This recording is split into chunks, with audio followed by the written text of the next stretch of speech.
Hello and welcome to Shadow of the Broker 46, Eye of the Storm, Session 2, running on Sunday. I am Jeff, your GM, and without further ado, we'll go through and have everyone introduce their characters, starting with Gristle. Hi, I'm playing Gristel of Sphinx, also known as Gristle. He's a Shustavinan Wolfman Doctor and Charmer. Currently he's the Alter Mountain Cell's only medical professional, and spends a lot of his time taking care of everyone and trying not to pull his copious amounts of hair out doing it. He's good friends with a Jedi Master from the Clone Wars named Volvithmon, who is now with the Rebellion helping to try to rehabilitate an Inquisitor named Shorin. And he has great respect for Volvith and really likes him, really wants him to like him, so that's a big part of his life right now. Okay. Packbat? So Packbat is a Dracelian sharpshooter. He fought with the forces on his own planet, fighting back the Empire who was occupying them, but they're basically industrial era technology, so it's kind of an uphill battle, but with the help of the Bothans they were able to do it. And he has since taken their invitation to join the Greater Rebellion on the whole, as many other Dracelians are currently doing. He is with the Broker agents as part of a liaison from the Rebellion, as they've now formally joined the Rebellion. Okay. Macron? Yes, I am Jack, playing Macron Duvel, a fallen noble from the core who seeks to redeem the Empire and is kind of facing problems in doing so. Hank? I am playing Hank. Hank is a wannabe Jedi. Hank has been away for a while. I haven't played Hank since July. He has been kind of babysitting, but making sure that Shorin doesn't die. He's kind of taking a break now that he believes that he thinks the Rebellion and everybody's going to take care of him, so he's looking to get back to his Jedi roots and looking for a Padawan. Okay. Eve? Alright, so Eve is a human woman who used to be a slave and now is not, and is instead working with the Broker's agents, providing muscle and coercion basically where necessary. And finally, Runkus. I'm playing the Star Chaser, the residential charmer. I'm starting to dabble into something else, a bit of a reporter side and propaganda. Alrighty, and with that, we can begin the adventure. So, it all sort of starts. So, the only person who wouldn't be at the safe house currently would be Hank, because you would still be with the Rebellion helping to rehabilitate Shorin, correct? Yeah, or on some kind of transport, but something like that. Well, for simplicity's sake, we're going to say you're still with the Rebellion. And so Packbat, being the Rebellion's being a Rebellion liaison between the group. Oh, yes, well, we almost forgot to roll resources. So we're going to roll for obligation and duty. Here they go. So 19 hits. Eve, a score to settle. And 22 does not hit anyone's duty. Okay. All right. Yeah, I think I can incorporate Eve's obligation. Okay. So Packbat, you get a call from a private number in your over your holo receiver. Okay. Would I know how to First answer? you have to figure out how it works. Yeah. Press the blinking button. You would have been trained on how to use it. Yeah, no, I know. I actually don't even have a comlink listed on a sheet right now. I mean, I guess I would answer it. I'm not, like... Yeah, it would probably be one of the first times she's answered it. Okay. Talking in the wrong end. And so as you answer it, Renzi Tosh appears.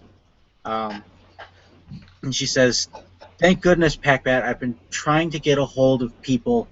I need a huge favor. Are there any other agents around you that you can get together? I need a team." Sure, yeah, I believe so. Okay, so we'll say you patch it through to the holotank and you get Gristle, Macron, Eve, and Ronkus together. And Renzi says, "Thank you again, everyone, for coming to this. I have a huge favor I need to ask of you. 3 months ago,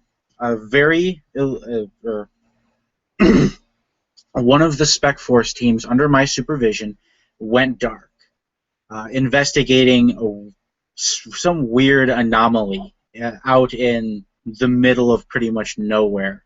And she pulls up the coordinates as to where their last known coordinates, which seems to be this sort of patch of empty space that sort of sits between 3 separate planets.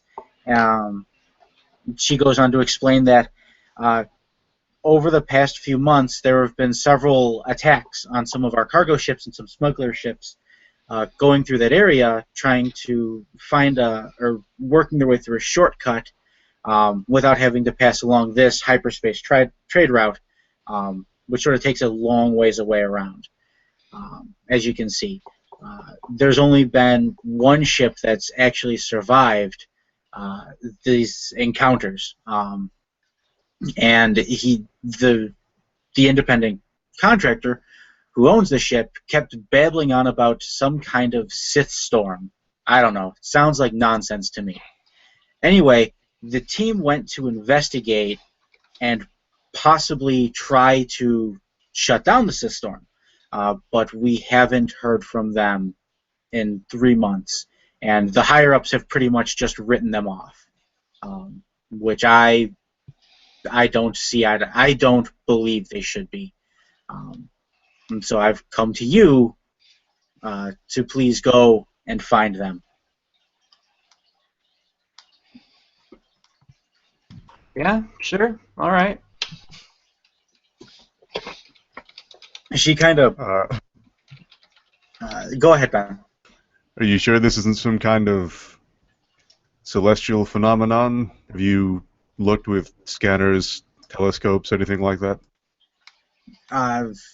Honestly, any data, like any probes we've sent, any data we've tried to receive has all come back nil, with nothing. So I don't know what to make of it. Perhaps we should send something unmanned first, and then see what it says. The rebellion. Oh, that is a great idea. But should something happen, I need. And she kind of takes a moment. She says, "Please, I need you guys to please find out what happened to them. Good, bad, I need to know." Well, unless they found a hidden resort planet, I doubt it's anything good. So let's try to pack a... do we have any probes or anything we could borrow? Like a recon drone? I'll see what I can do. I'll pull some strings. I'll probably can get you guys a probe, no problem. She says, "I've already enlisted Hank's help. The rehabilitation for Shorin is going well and smoothly. So he has a bit of free time, and he has agreed to help on this mission as well. So if you guys come over here, pick up Hank, and I can get you guys the probe."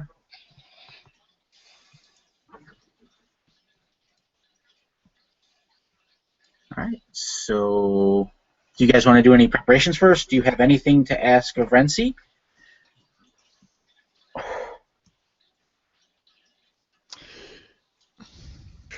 Are there any correlations between any of the things that have gone missing, or just this one area?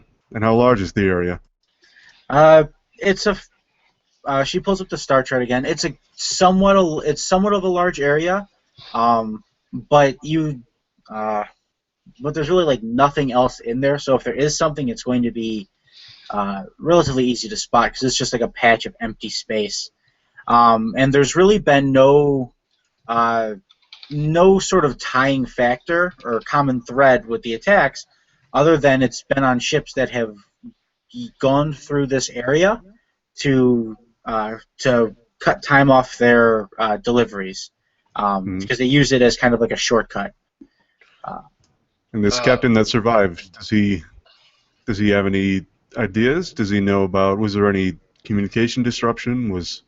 Does he have any pointers for us if we're going in there? It's really kind of odd. Ever since he landed, because that's what the team went and questioned him first. He rambled on and on just about this Sith storm and other just nonsense. And recently, he's been admitted into a mental asylum that's currently under rebellion control. So we haven't been able to get anything out of him, or because it's all just babble to us. We don't, Storm sounds like dangerous nebula. It could very well be. Does it have any footage of anything that happened? No. Oddly enough, and this is really weird, the black box and the navigational controls and the black box in his ship were all slagged when we finally found him, when he made his way to us with his cargo. Like, his cargo wasn't damaged. There was no real damage to the ship, but the black box, the inside was all slag, as well as his navigational units. What do you mean by slag? Well, generally the black box records all the things that sort of happen on the ship. So there's components inside. The box itself, the outer protective layer of the box was fine, but the inside was all melted and twisted and destroyed. Interesting. Now, do you have any ships or any countermeasures at your disposal that might help with electrical interference? Things that might keep a ship online through potential storms?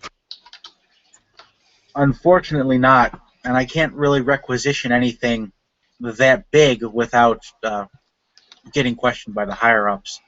And since they've already written the team off, they're not going to approve anything that big. That's why I've come to you guys. Well, it sounds to me that if we're going in here to a zone where ships are usually taken offline for one reason or another, we should have some kind of a failsafe, like some sort of tether that could pull us back out. But that seems highly difficult to coordinate. You're right.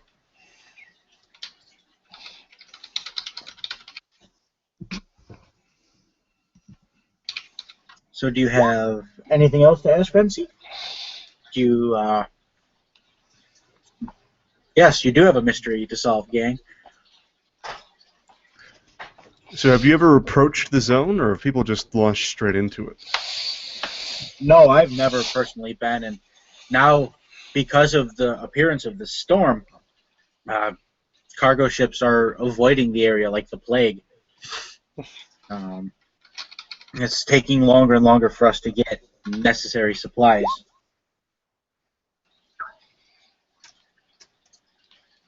Hmm.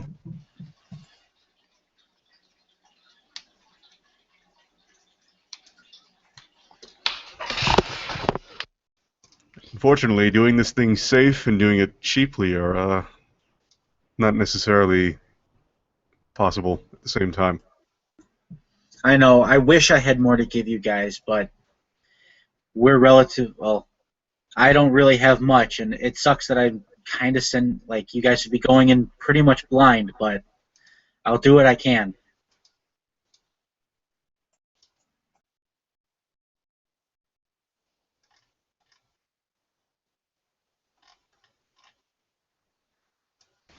Do we know what planet we're going to?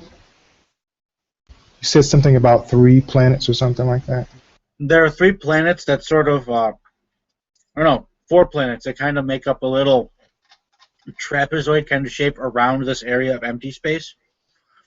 But the storm is in that empty space. It's not above a planet. It's not on a planet. It's just sort of there, like dead center between all 4 of them. Did they have any kind of civilizations on these planets that we know about? Oh, you know they're populated.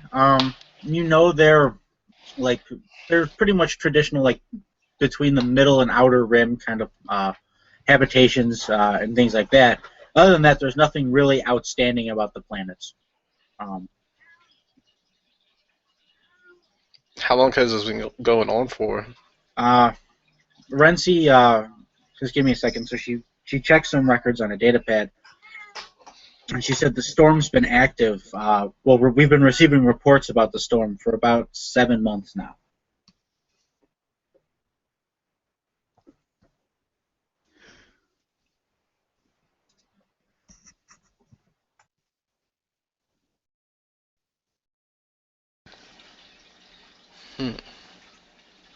And there's no idea of how it formed in the first place. It just showed up.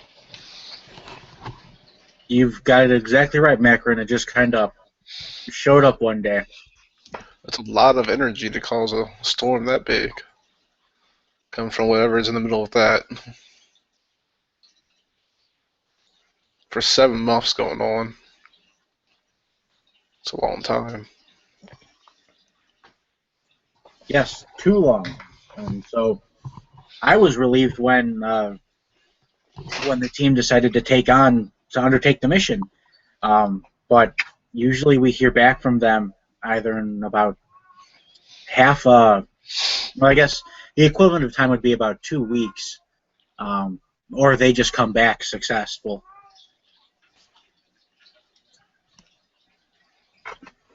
For them to have been dark this long, something has to have happened.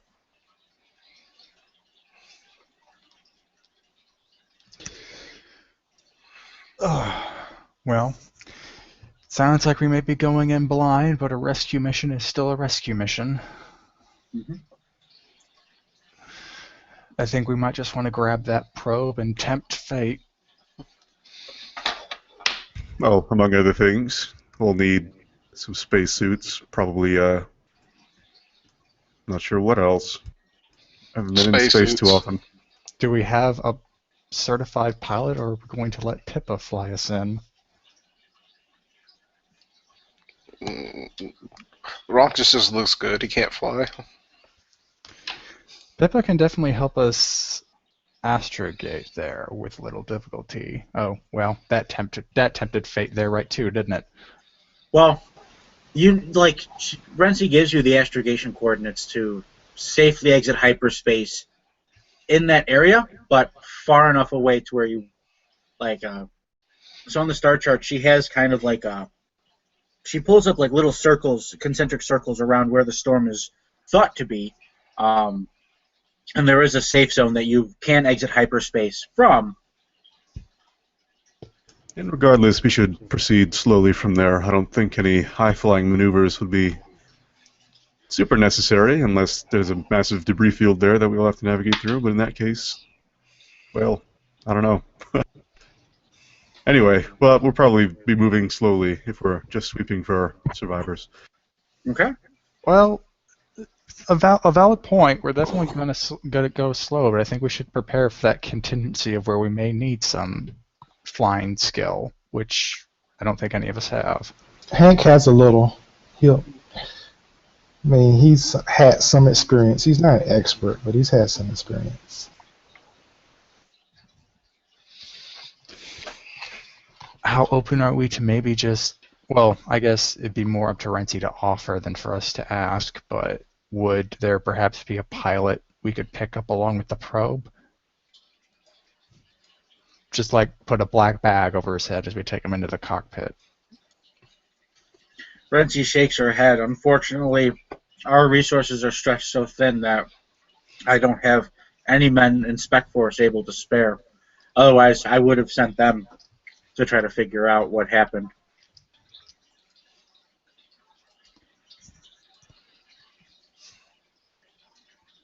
All right, then I guess Hank will be the one who will take us in, and we'll just go pick up all the suits, probes, anything else on our list do you think we should get? Spacesuits for sure. Maybe something to account for the potential of zero gravity. Gravity belts.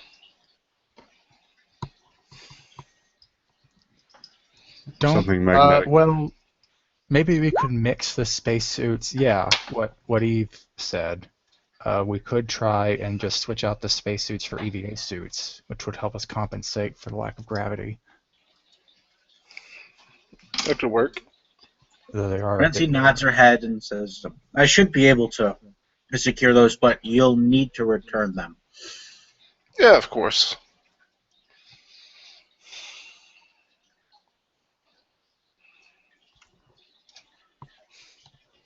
So, anything else, or do you want to go pick up Hank and your toys and whatnot and get this underway? Yeah.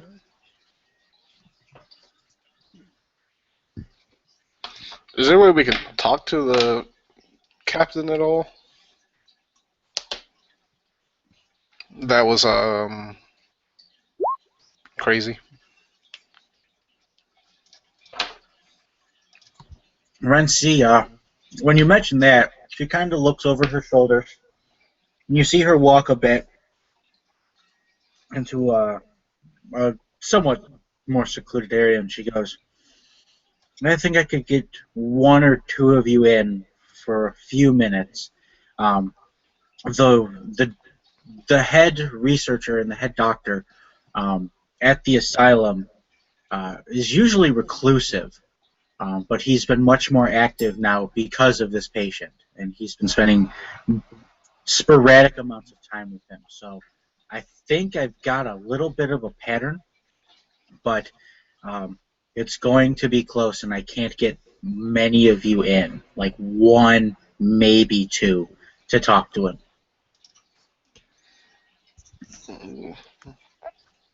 That sounds favorable. I guess then that leaves which two or maybe just one of us should go in to speak. Yeah. Well, I'm going for sure. Yeah, it definitely makes sense for the doctor with charm. Yeah. Talk to him. Ronkus, you want to play Rochambeau for it? Sure. So I assume, so if you guys are going to play Rochambeau, each roll a 1d100?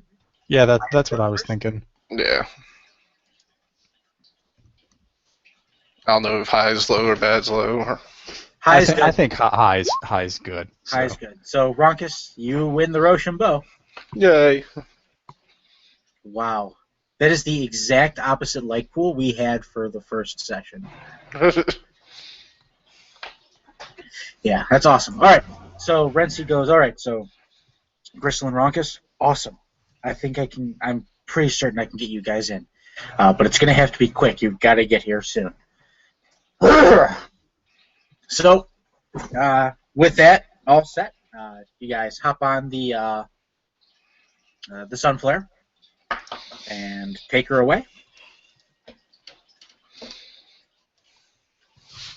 We will make haste while the others, I guess, gather all the stuff we need. All right. So you jet off. Pippa knows the coordinates well, and she's able to fly you guys there, no problem. You land outside of the asylum, and Renzi sort of hustles out to meet you. She says, so her and Hank hustle out to see you. She goes, it's So good to see you guys. I've got a few droids that are going to load everything up. Gristle, Ronkus, we got to go now. Quickly follow. Certainly. All right. So she leads you guys, and as you approach the gates to the asylum, there's long, large wrought iron gates, and above the entrance it says Arkham Asylum. And as you guys enter, you walk through the grounds, which are very well kept. Nice bushes and shrubbery. You see a few patients milling about with nurses and some doctors. Renzi just sort of beelines straight inside as you follow.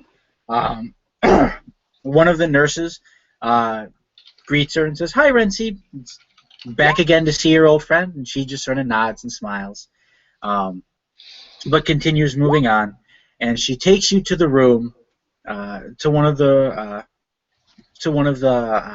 cells or rooms, and she looks around. She waits till there's no one kind of watching.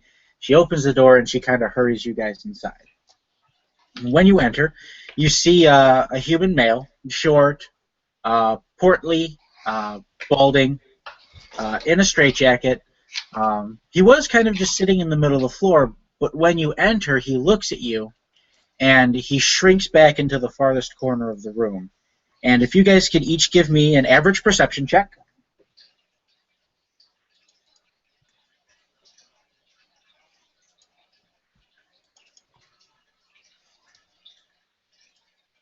So both Ronkus and Gristle. Yeah, give me 1 sec. Okay. There you go. Awesome. So, wow. Awesome, Ronkus. So, Gristle, you see that one of his eyes has been completely blacked over. And Ronkus, you see this as well. And you see so his eye is like pitch black, but there's still like the ocular orb in there. And Ronkus, you see a faint shape in kind of like a dark yellow, but you can't make out the shape. Sort of behind, or at least under the eye. You can't quite make out the shape. And he shrinks away from you, and he's babbling incoherently. So I'm going to need a hard perception check with 2 setback to try to decipher or just hear what he's saying. I'll take that as strain, I guess. Don't take it as strain. Alright.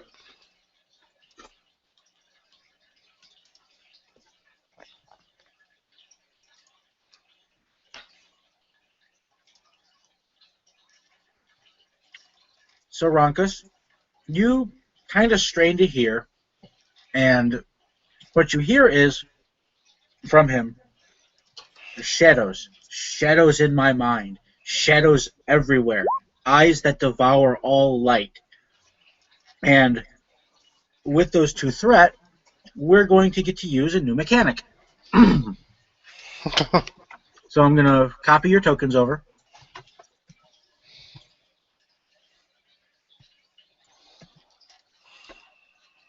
And we're going to get to move to here.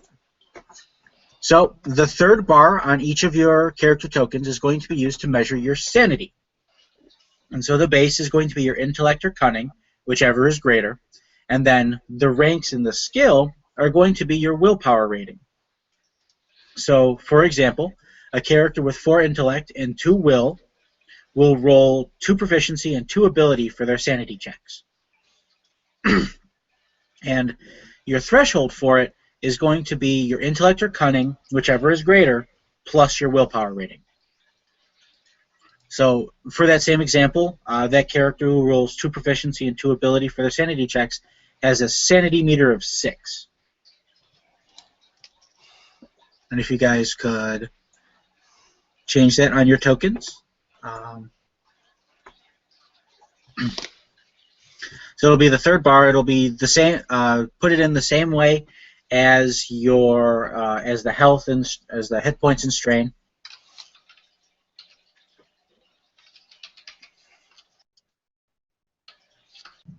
So if I have 2 intellect and 4 willpower, would that be the same as the example? Yes. Okay, thank you.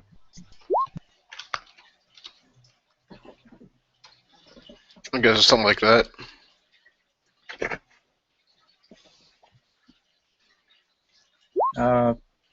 For cutting through with power, yes, you are exactly right.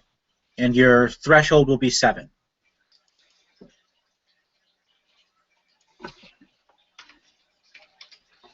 Guess I can put that in. Okay.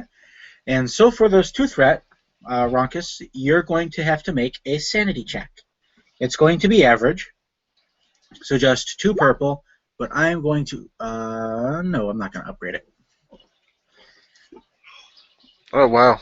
Okay, so you'll increment your sanity meter by 2.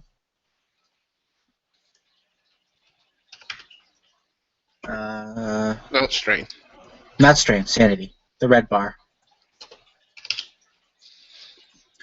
And so as he's saying these things, and the incoherent rambling begins to be a little more coherent.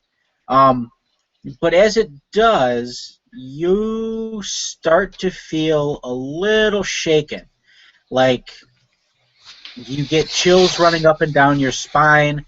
The hair on your arms, the hair all over your body stands on end, except for the ones on your head because they're too long.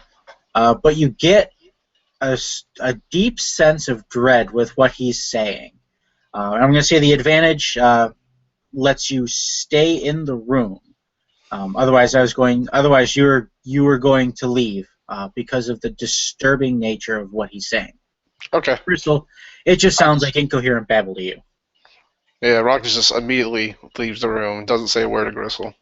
Okay. Gristle, I do have an out of character question. Do you have like a medical scanner? I mean, I guess there's no real item for that, I don't think. But if it's part of a medical kit, he definitely has one. Okay. So something that would just let you sort of assess internal trauma. Yeah. Okay. Okay. All right. So what would you like to do, Gristle? Because you didn't quite hear anything.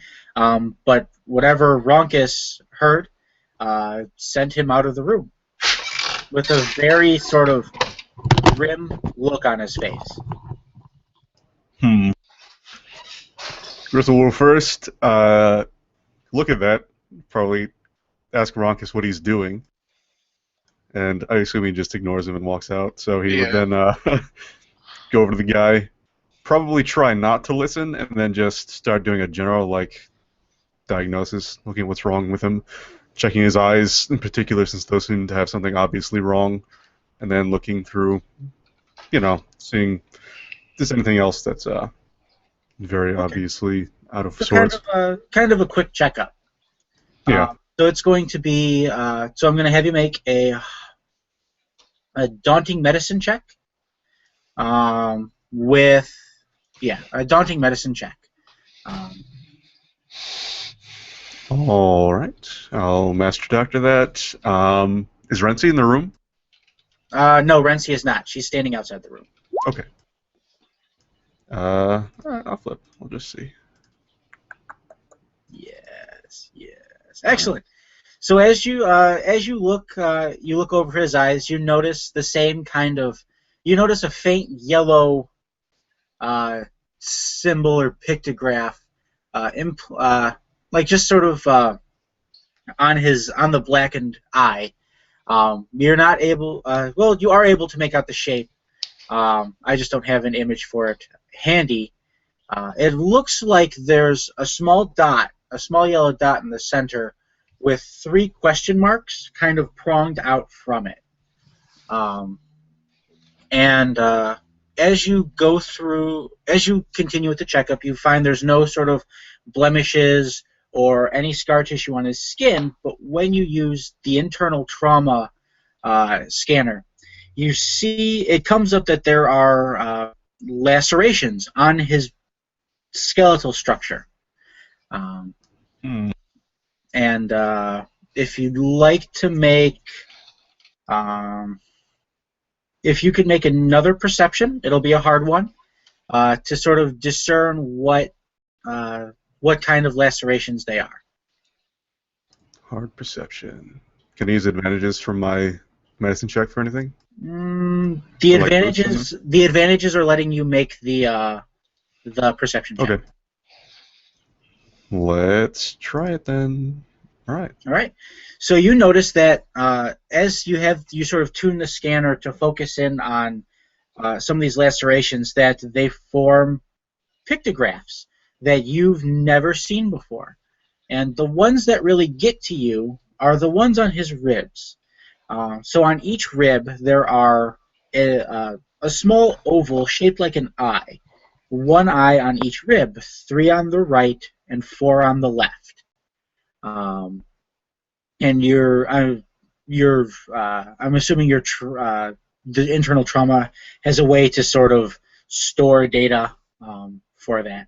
Oh yeah, I mean yeah, because he has to keep medical records, so he'd probably have a way to like download it to his datapad and stuff like that. And so you download it, you keep records of it.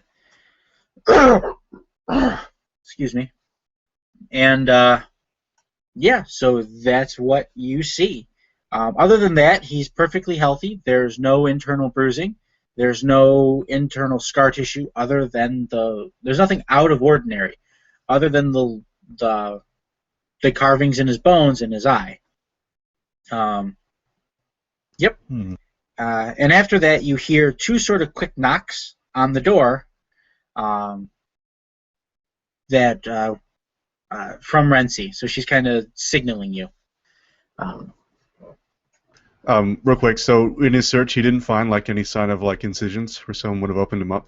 Nope, absolutely none. No incisions, no scars, not even if someone had opened him up and then used a laser to cauterize the wound. His skin, as far as you can tell, or at least where he would have to have been opened to have these things carved on his bones, is perfect, as good as like the day he was born. Fascinating. Mm-hmm. All right, I'll leave then. Okay. As you exit the room, you see a doctor coming down the hall.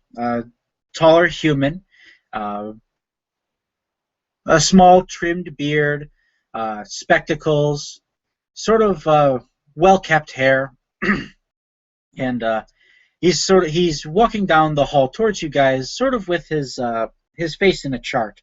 And Renzi has a very worried look on her face and kind of hurries you guys along and out. One of the orderlies says, "Oh, Dr. Arkham, it's good to see you.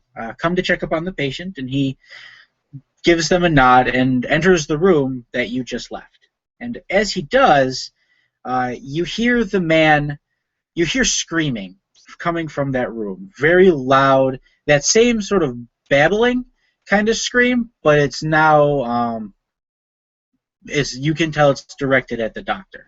Is there anyone watching us right now other than Renzi and Ronkus? Yes, there are a few orderlies.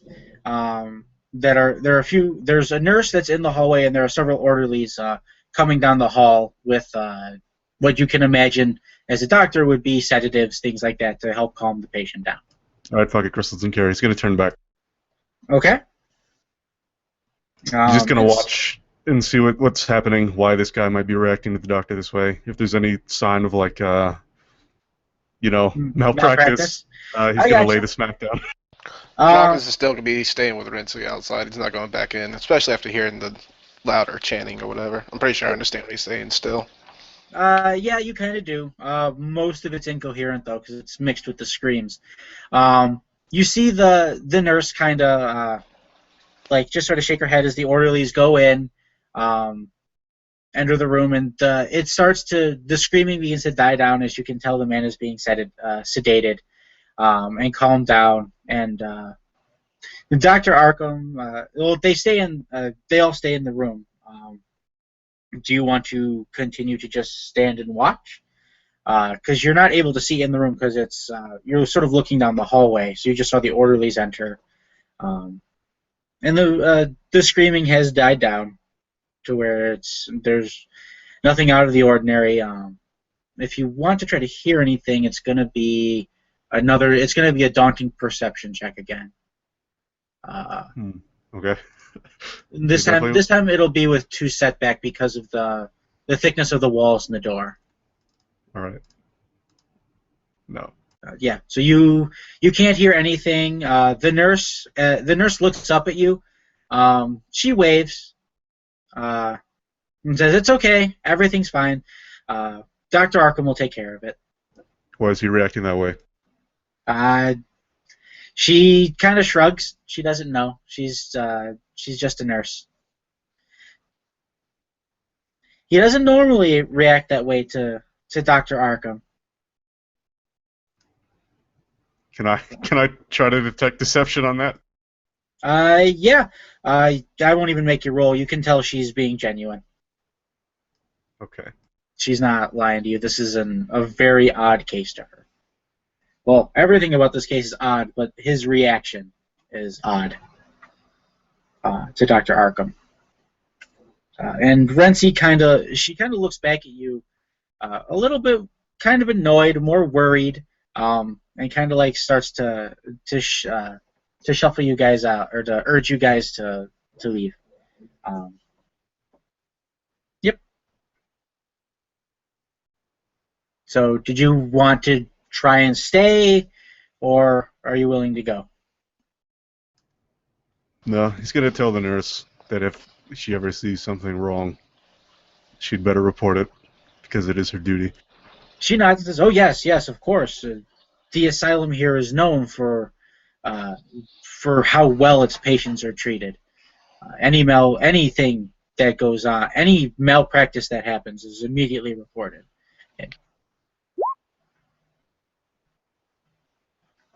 The Joker. Wrong Arkham Asylum, Jack, but close. Yeah, so I'm assuming with that your Bristol's curiosity has been sated? No, but he'll still leave. Okay.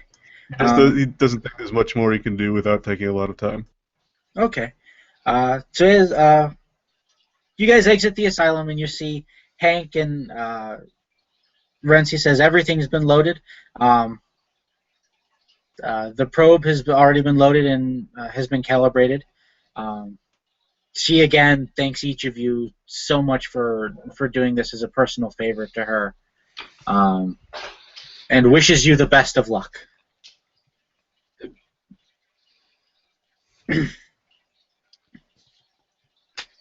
Macron will ask what Gristle and Ronkus saw from the captain as we're departing. Oh, he didn't see much. He left the room after 10 seconds. Rocket just says, "Did you see the eye?" Of course I saw it. I scanned it. There's a small inscription on it. It's kind of strange. There are also lacerations on the bone in the shape of eyes for some reason, but there are no signs of being opened up. And Rocket says, "Did you hear what he was saying?" I tried not to. Yeah, Rocket's gonna try and repeat, what he heard, just a little bit, what he was able to translate. But it's like shadows in his mind.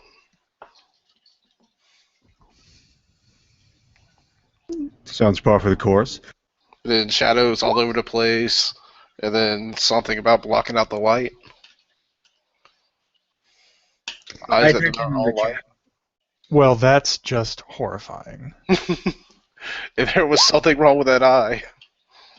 Regardless, there's something here that there's something in there that is able to wound people without penetrating their skin. We should worry about radiation shielding. We should make sure if we have any suits to keep them sealed very tight. If there's any kind of small drones that may have gotten into his body through any sort of orifice, that's the most likely cause. The enviro suits that we got, or that we're borrowing, should be enough to protect from any radiation, at least if you believe what it says on the label. However, I don't think there are any extra precautions we can take. I mean, we should make sure we have some glow rods and stuff, just in case. It's dark. You said there was something wrong with the eyes. Do you think it may have penetrated through the eyes? It doesn't look like anything was broken per se, but it does look like some sort of symbol was placed there. We might want to. This is just thinking out loud, but when we get there, we might want to send maybe a few in and not everybody in. So if it is affected by eyes or sound or whatever, everybody won't be affected by it. Okay. So I'm assuming Hank's going to be at the wheel. Yeah, he's looking at everybody because everybody looks familiarly new. You know, I think he remembers Eve. You know, he's got a little bit more bigger muscles than the last time. You know, a different haircut. You know, Gristle. He knows Gristle. There's a couple people he don't know, but he'll take the wheel. Okay. So as you you won't even need to make an astrogation check. Pippa's got the coordinates, and she's been working on the calculation stuff while you guys have been parked. So you get there, and you exit hyperspace, about planetary long from from where you believe the anomaly is to be, and it's in sort of the safe zone, as far as you can tell. So what do you do now? Do we have any concordance where to? I mean, I know it's a safe zone, but I mean, is this totally out in outer space, or? Yep, there is nothing but space around you. Through the viewfinders, you can faintly make out 3 of the planets, because one of them is outside of your viewfinder range. You are sort of facing the direction you would need to go. So if you flew true straight ahead, you would enter the area where the storm is supposedly to be. But right now, it just looks like empty space. Okay.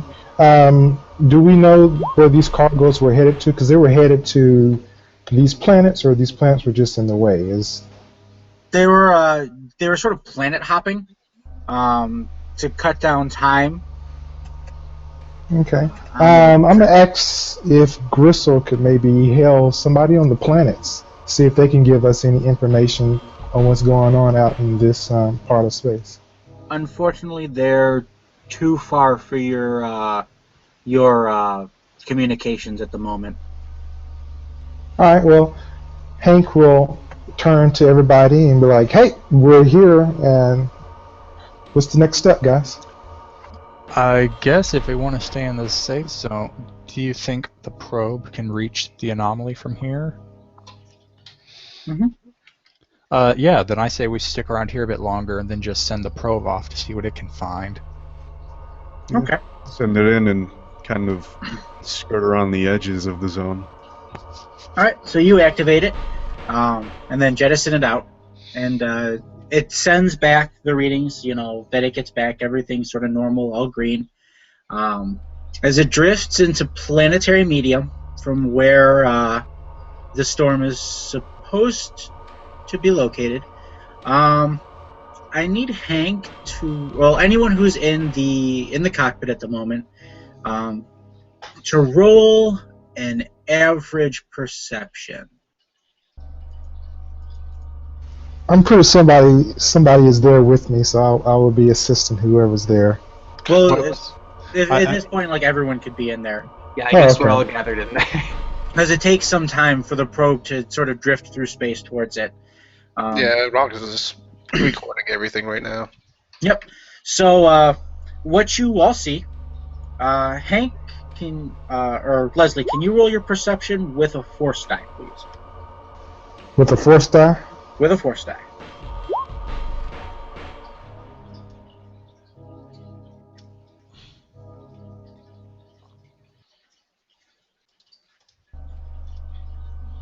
Okay.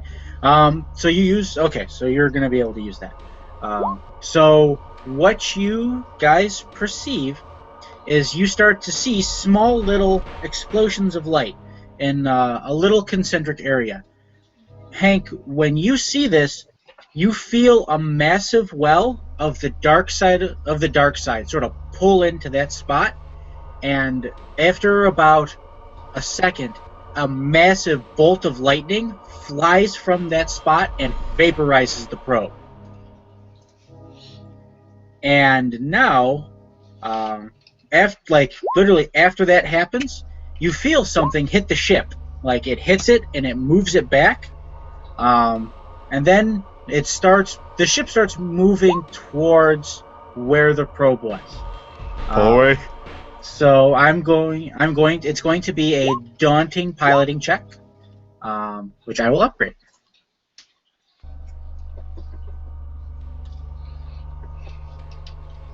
Okay, so that's 3 yellow and 1 red. 3 purple, 1 red, yes.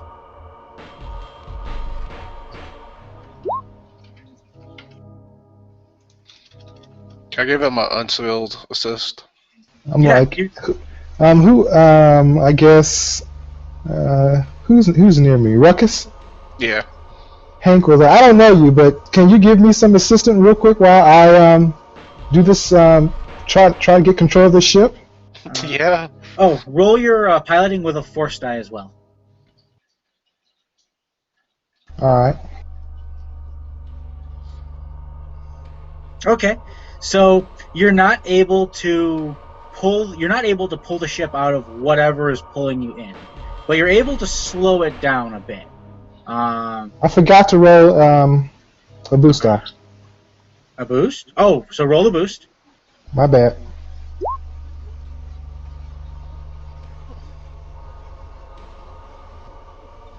Aha! Hey. Aha! All right, so you're not able to break free, but you're able to stop the ship's progress enough. And now something happens.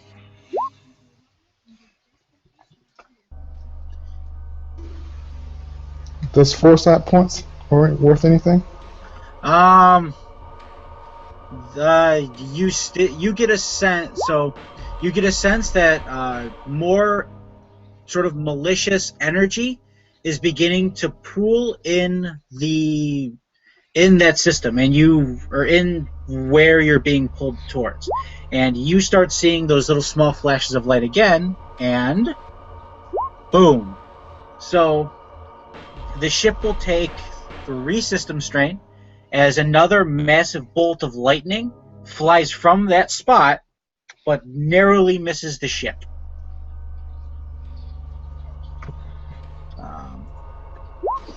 Hank will look at Gristle and be like, there's a dark presence, or the dark side is at works in here. I don't think we're dealing with radiation or some cosmic dust. Well, that's probably the worst part of all this. Okay. We should try to leave very Will quickly. we be able to, what was I about to say? Can we scan it, or maybe scan to see if something's in it? Actually, he's right. We should hit a distress beacon immediately, just in case, because something could happen any second. We should immediately hit whatever we have. Okay.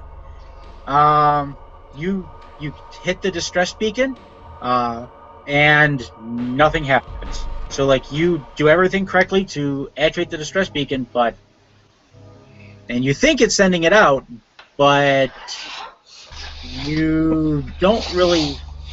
The little indicator that says that you're sending a distress beacon is currently not activating. And so I'm going to need another daunting piloting check from Hank, with another upgrade. Before he does that, and Crystal's gonna stim him. Okay. That's only 1 strength. And quick question about the distress beacon. Do the characters know that it didn't actually go out, or is that just player knowledge? The characters know that it's not Blinking. Okay, that it's not broadcasting. thank you. So do I take 1 strain, Gristle? Yeah, you take 1 strength. It's going to be the daunting, but it's going to have 3 setbacks now because your navigational systems are now going insane. They're flipping all back and forth. The dials and things are blinking. You're getting random error messages, things like that. All right, guys, this is not looking good. Hopefully, the force will be with us. Oh, yeah, roll it with force dice. No. Awesome. As always. So you try to. Holy crap. So Hank, you're trying to, like, squeeze everything you can out of the engines, but you're now being pulled in faster than you were before.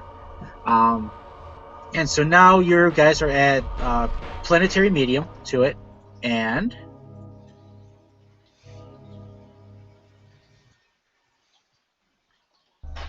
a little more of those balls of light start activating, and it misses again. But the ship will take one more system strain, and you are still being pulled in. And as you get closer to it, you start seeing more little like bolts of lightning passing through it. Like sort of like it's a big storm cloud in space, but there's no cloud, just void. Yeah. And so I'm going to need another daunting piloting check if you want to try to break away still from Hank. It's going to have 2 natural upgrades now with the 3 setback. Guys, this is not looking good. It'll have that. It'll have 1 natural upgrade, and then I upgrade it. So that's 2 red and 2 purple. Yeah, and that's a fair point. If we actually did buy or have Enviro or spacesuits, we This might is want the to time- start donning This is them. the time to put them on, huh? Yeah. Can someone hand me mine as I do these flying checks? Where did my feet Stick the go? helmet on. Oh. What is this helmet? Think of it as a very large hat. No, I mean mine regular armor has a helmet, so. Ah.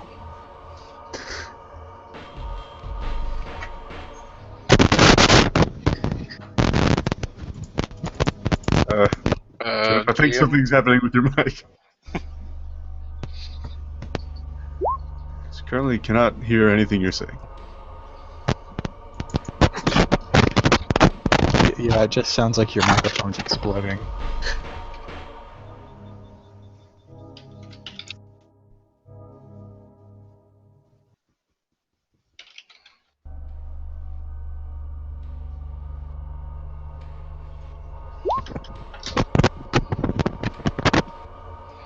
Still cannot hear any words.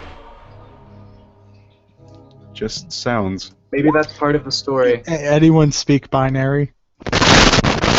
Oh god. Just to prove that we're alone. Oh god. Even more terrifying now, the suspense. Rock is sending us a fax. Luckily our fax machine still works. The distress distress beacon signal, doesn't, yeah. but thank goodness. Yeah, we can fax the rebels quickly. Does anyone know their number?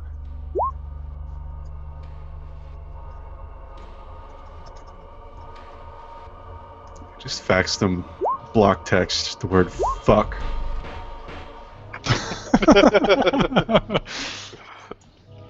Oh, couple years the ago- rascals. A couple of years ago, North Korea and South Korea faxed each other about, like, declaring war or something stupid. Like threats. Can you guys hear me now? Yeah, yep. Perfect. Yes, and it's Okay. fun to fax threats. Sinister faxes. Okay, so now that I've got that fixed, okay. So you guys are now at planetary close, being pulled in very quickly. So I'm going to need 1 more piloting check from Hank. It's going to be daunting with 2 native upgrades and the 3 setbacks. Before he does that, I'm just gonna try to co-pilot. There we go. You can downgrade it once. Okay, so it'll be 1 upgrade then, with the 3 setbacks. And the force die, of course. Can we use Can we use the advantages to give him more boost? Like 2 or... I'll say you can give him 1 boost as Gristle kind of shoves Ronkus out of the way and grabs the wheel and says, "You're doing it wrong." Oh, I didn't know he was doing it at all. He wasn't making any co-pilot roll. I'm like, maybe this will help. Okay, so you are pulled in to the storm rather quickly, but you notice something weird. Whereas when you were being pulled in, it was like the ship was shaking, tremoring, but once you're inside, it's perfectly calm and peaceful. And so I'm going to need just a force die roll from Leslie. Or roll your... just one. Yeah, just one. Roll a force die.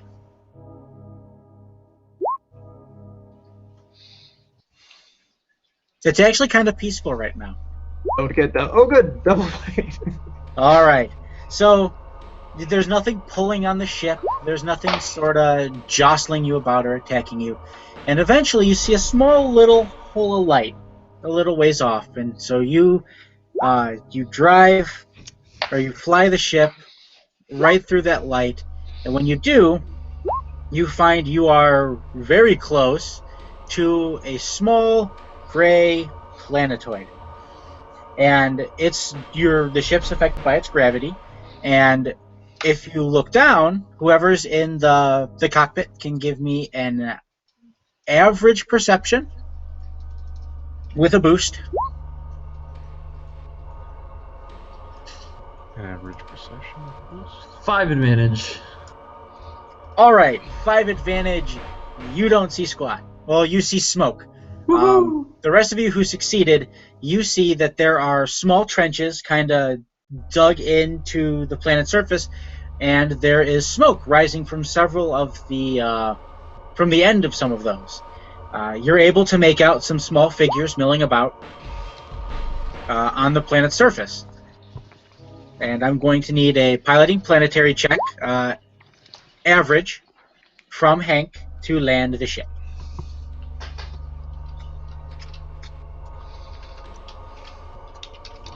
Average piloting check. Here we go. Piloting planetary. Planetary, same.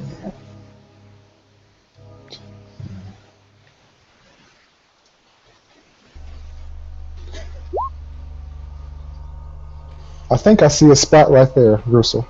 Yep, you find a great spot to land, so you land, and landing the ship is absolutely, like, it's the smoothest flying you've ever done. Excellent. Unfortunately, when you land, the ship dies. Like, all the systems just sort of power down. Rather abruptly. Great. Oh yeah, is my Candroid working by chance? Yes, your Camdroid is working. Okay, perfect.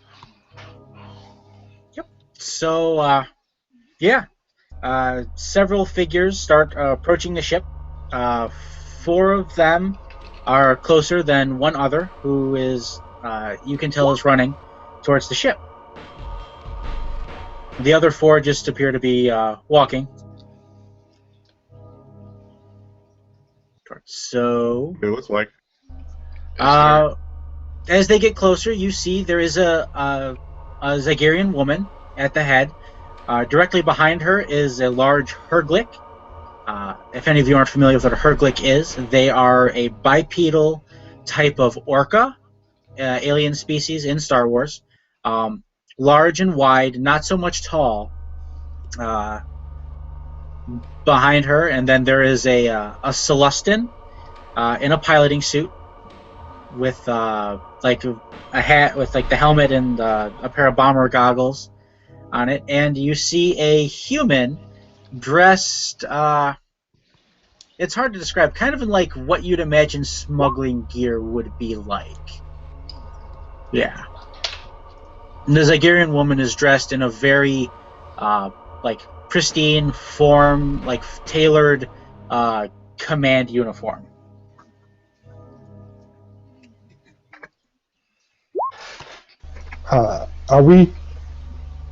Hank will go ahead and start walking out All right. to greet them. Of course, he will pull his shoulder, his shield off of his shoulder and asks, like, where are we? Well, the Tigerian woman speaks up first, and she says, "We're wherever we are. We have no idea where we are. Who are you?" Well, kind of gives a little grin. We're your rescue. Rescue? We just crashed. How could you be our rescue? You crashed? We landed. Yeah. Did you not, like, the Herglick, like, jabs a thumb over his shoulder. Did you not see where we crashed? Was that No. trench? Well, there were several trenches that were sort of cut into the planet's surface with billows of smoke coming out of the sort of ends of them. We asked them what date it is for them. They give you the date 3 months ago.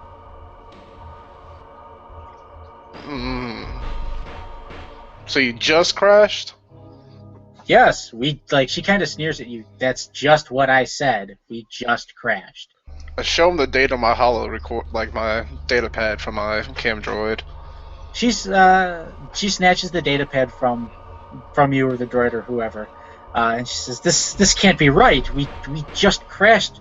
The storm pulled us in, but this doesn't make any sense." And as she's sort of saying this, a Duros with a very large rifle on its back comes trotting up to the rest of the group and says, "Yeah, there is a cave out that way," addressing the Zagarian woman. And you guys recognize this group as the group you were sent, as the Special Forces group you were sent to rescue. Okay, well, it's like, yeah. We are with the rebellion, just like you guys. Renzi Tosh sent us to rescue you. The woman's eyes kind of widen, like she shows just the slightest bit of surprise for like a fraction of a second before going back to her, her usual kind of scowl, I guess. Well, if Renzi sent you, then if Renzi sent you, then you must be on the up and up. It's like, so let's go. Let's get off this rock. Even if we weren't, I don't think we have anything to gain from fooling you when we're all in the same horrible situation. Plus, our ship doesn't work. The Celestin kind of shakes his head. That's, it's just as I feared. Something here is keeping the ships from working. Well, Are you good with ships? So you can find out what's happening to them? He sort of perks up and puffs out his chest and says, I'm Talgus Dentari. I'm the best pilot the Rebellion's got, and the best pilot in the galaxy." And he kind of puffs his chest up and beats it a bit. Well, if you're the best at that, find out what's wrong with the machine. You don't think I haven't been trying on mine? He sort of points over to where his X-Wing had made a soft crash landing. He says, "I can't get the darn thing to work. Everything's in place, everything should work, but it just won't." Oh. Well then. Then it sounds like that cave that you found may be the best option to start this investigation. So The Duros looks up to you and to all of them, and to all of you, and then back to the Zagarian woman.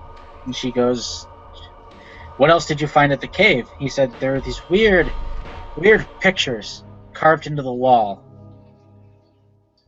I couldn't make anything out. Describe them. He gives you a general description.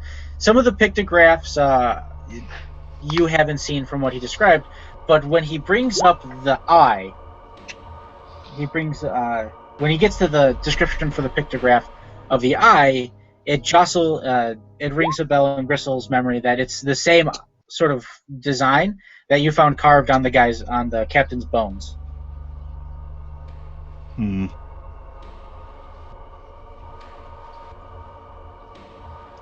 We may all be in more trouble than we realize, but I don't think we have any other way of getting out of here if we don't investigate, so I suggest being careful, keeping your mouths closed.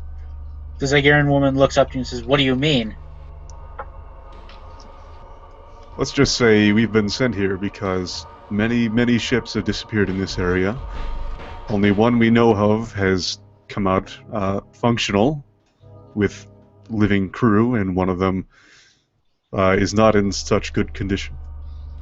She looks and goes, "Yeah, that's exactly why we came out here. Do you mean the captain?" And she gives his name, and it's the name of the man that you met in the mental institution. Yeah. Send us here. He sent you here? He didn't send me. Not exactly, but... Well, what happened to him? Many things. Such as? No apparent permanent damage, but his mind was apparently... Addled? In a way. Yeah, she puts her hands on her hips and is like, "Yeah, when we tried talking to him, it was just babbling." So how did he escape? She looks at you and shrugs, like, I have no idea. He somehow survived it and made it back. Maybe this place let him go. It's like, you talk like this place is alive. There's nothing but barren rock.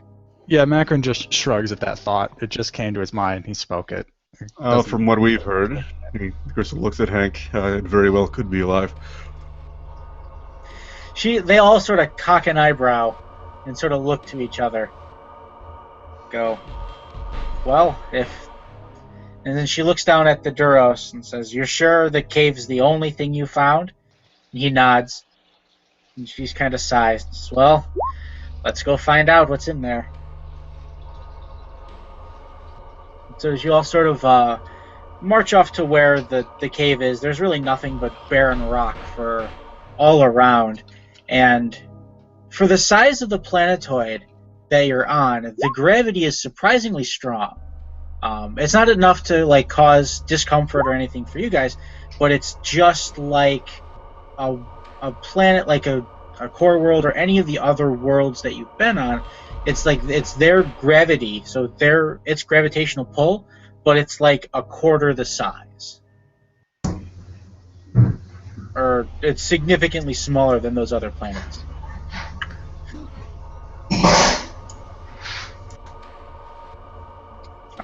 And as you get to the cave, Hank, I want you to roll a perception check, hard, with the force die, please. This is not going to be good.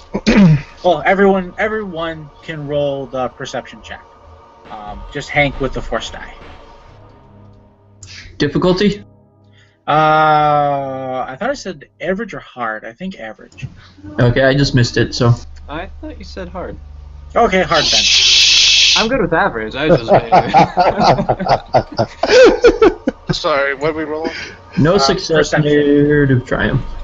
Okay. Wait, what are we rolling? Sorry. Perception, hard perception. Oops. Take off one of those successes. That's fine. So everyone except Packbat and Hank succeeded. Excellent. So as you guys kind of head towards the cave, Gristle, Eve, Macron, and Ronkus, you kind of stop a bit when you get close to it, and you look at it, and something doesn't seem right. And so you take a few steps back, and you see the cave, and it doesn't look like a naturally formed cave where it has just sort of like that natural feel or look. It looks more like a large gaping mouth. And with what little light is, or with what light's illuminating sort of the outer surface of the planetoid, the stalagmites and stalactites within the sort of mouth of the cave make it appear that it has jagged teeth. And Hank, you don't see any of this, but you get an incredibly unnerving feeling from the cave. Do we feel like any kind of air movement? Nope, no air movement, but the atmosphere is perfectly breathable. You don't find anything weird or wrong with the atmosphere. He will let the group know as he's looking at Gristle. The dark side is very heavy in this presence, in this cave. So we need to make sure that we just kind of stick together. Okay. Agreed. All right. So, Hey Jeff, the mouth is yes. did my triumph get anything? Even though I didn't succeed. Dave's getting a ride home too. So your triumph, it nets you. So you see the pictographs, and you see them better. You see that they're not only just inside the cave, but they're all along the outer rim of it as well, with a slight discernible order, but you're not able to derive any sort of meaning from it. But you notice that there are pictograms covering the inside of the cave mouth as well as the outer rim of it. Can anybody try and do like a knowledge check on reading them? Yeah, I would Yes. definitely point those out since I noticed them. I don't know if anybody else did. No one else really did. Does anyone have ranks in lore for knowledge? Yeah, Gristle does.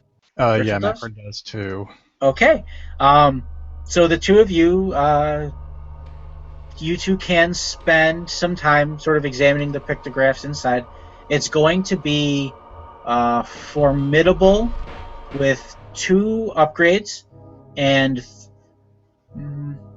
3 setbacks because they're pictograms that you've never seen before and have no archaeological knowledge to try to tie them to. How many ranks in lore does Gristle have? He says 1. Oh, same. So I guess Macron will just give you unskilled assistance. Okay. All right. So what would you say it was? Formidable. Formidable, 2 2 upgrades three and setbacks. 3 setbacks. All right. Anyone have an audio-visual translator on them?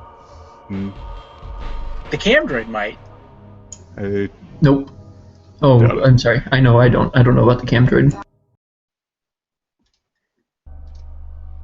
We'll say the Camdroid,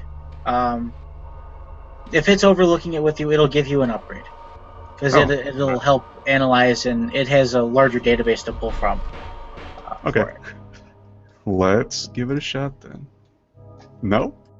Okay, so as you're sort of poring over the pictograms, and Macron is assisting too, correct? Yeah. Okay. So as you guys are sort of poring over this and looking at them, so you're each going to increment your sanity counter by 2, and you both reach out to sort of touch them, to feel them with your fingers. And as you do, I'm trying to think, what do I want to do with this? So you each get, because it's at despair. All right, so everything seems to fall away into void when you touch it. When you touch the pictograms, everything except what your hands are touching, and you're both together. And as your hands are on there, you begin to see shadows sort of creep along your fingers and up your arm, and you're watching this, and you open your mouth to scream, but no sound comes out. And you're just staring in horror as it climbs up, and it just sort of creeps over your face, and you feel a cold burn into your eyes and mouth and nose as you feel the sort of shadow creep in to your mind. It's a burning type of cold, similar to like if you touch dry ice, and you begin the pictograms begin to speak in a language you're not familiar with. And outside, as everyone's sort of watching this, you see Gristle and Macron put their hands on, and then the colors just sort of drains from their faces, and after a while, they just start screaming as loud as they can, to the point where several of you like have to cover your ears. Can we kind of blow them away?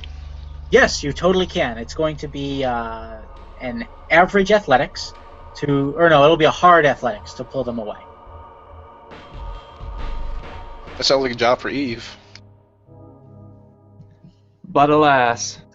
So Eve, you sort of grab them both by the collars and you pull as hard as you can, but they're just kind of stuck to that wall. Like, you should have been able to move them away, but something's holding them there. And you guys, and back to Gristle and Macron, as the shadows kind of cover your face and you feel it sort of envelop you more, you feel peace, like strange peace in your soul, as you sort of begin to feel your life fade away. Like you feel more and more detached from your body. And Eve, I'll let you make another athletics check, hard, this time with a setback, to try and pull them away. Okay, though, this time could she yell for, like, Ronkus to help? Just Yes. for a boost? In fact, the Herglick, Gruff, will run up and he'll help you. And he'll give you, he'll give you skilled assistance and he'll give you 4 ranks in athletics. Oh, okay. So you said hard with the setback, though, aside from that? Yep, hard with a setback. There we go. Alright, so you guys each yank, and the Herglick's strength is kind of frightening to you, as you both pull, but there's still some little give before you rip them off of the wall. And when you do, Macron and Gristle, you feel yourselves immediately pulled back into your bodies, and you sort of snap back to reality. Hank will look at Gristle's eyes to see if they have changed, have gotten darker in any way. I'm going to need a perception. It'll be hard and a force die. Hard with a force die. Okay, he kind of grabs him and looks at his face and says, "Hey, someone else look at the other guys and see if you see any dark spaces, dark eyes." You don't. His eyes look perfectly fine, perfectly normal. The same That was with an Macron's. interesting experience. What the hell? There's definitely some sort of sorcery going on here. Yeah, that's. How big is one of those teeth? I say with quotations. So the stalagmites and the stalactites, they're reasonably small, but there's quite a few of them in no sort of particular order around the cave. All right. I was thinking about doing something, but now that I think more about it, fine. So what happened, Gristle? Some kind of illusion. Feels like sort of things you experienced back on Korriban. Illusions of pointing you someplace, or leading. Give us a Not clue. necessarily. If I had to guess, I would assume this is some kind of trap. Without being pulled away, I don't think there was a way for me to remove myself. Okay. So not quite like an acid trip. Hard to say. The vision seemed to be steering me toward death, maybe paralysis. So, yeah, that's if I not too had to uncommon. assume, it might be some kind of trap. I just want to say that while you were experiencing that, everything felt extremely real, like it was happening to you in real time. By the way, Eve and Ronkus both passed on Macrons. I don't know whose you want to take. It doesn't matter. Nothing's wrong with Macron's eyes. Oh, good. Yeah. So, the Zagirian woman you know is Sheer, sort of walks up to you guys and asks, what the hell was that? He kind of ignores her. Don't Looks touch those things. Don't even look at them for too long. over Macron. They were killing us. Well, I don't know how else to explain it. it felt quite real, but I think our sudden change in disposition shows that it was obviously some kind of illusion. Because I don't know about you, but I don't feel any worse for wear. Not any more tired, or... No. Huh. Alright, don't touch the walls, got it. Alright, so as you guys venture into the cave, eventually the light inside begins to dim as there's less and less sort of outward light being able to pour in. And eventually the ground does begin to slope slightly downwards in kind of a spiral. And so you guys will need to put your hands on the walls to sort of guide yourself. Downward spiral. Question. What if we have climbing gear? Or Well, gloves. it's just a small sort of incline. That's just going down at the moment. Packbat does have climbing gear if we need it. He's I also would wearing think, mountaineer armor. I think regardless, if we're moving down somewhere, we should at least set up some kind of anchor and then just lead a rope down there just in case. Okay. Slip or anything. Yeah, definitely. So Packbat would want to set up his gear to do that, just to give something for people to hold on to, if possible. Yeah, that's fine. You can do that. Okay, done. If I don't need to make a check, then. Nope, it's done. So the person in the lead then will be the one sort of putting the anchors in. So we'll say Packbat's leading. Okay, sounds good. I mean, it totally didn't look like a mouth to him, so he doesn't know. Yeah. And as you're putting anchors on, everyone's just sort of following the line. And as you guys go deeper into the cave, let me see. Did I get anything? Uh-oh. Hold on one second, guys.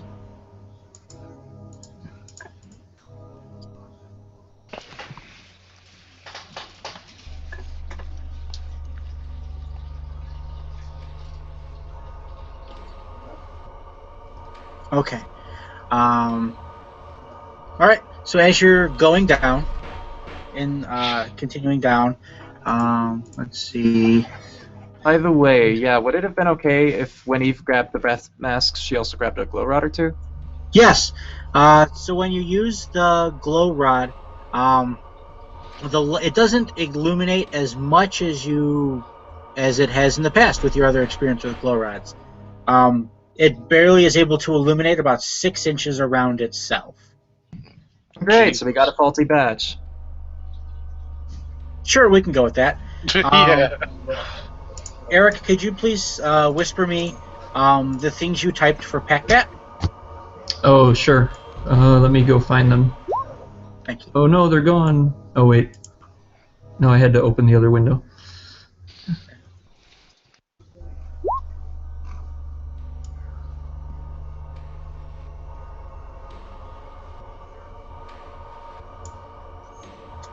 I mean, if you want me to get more specific on anything, I can, but here's what I've got.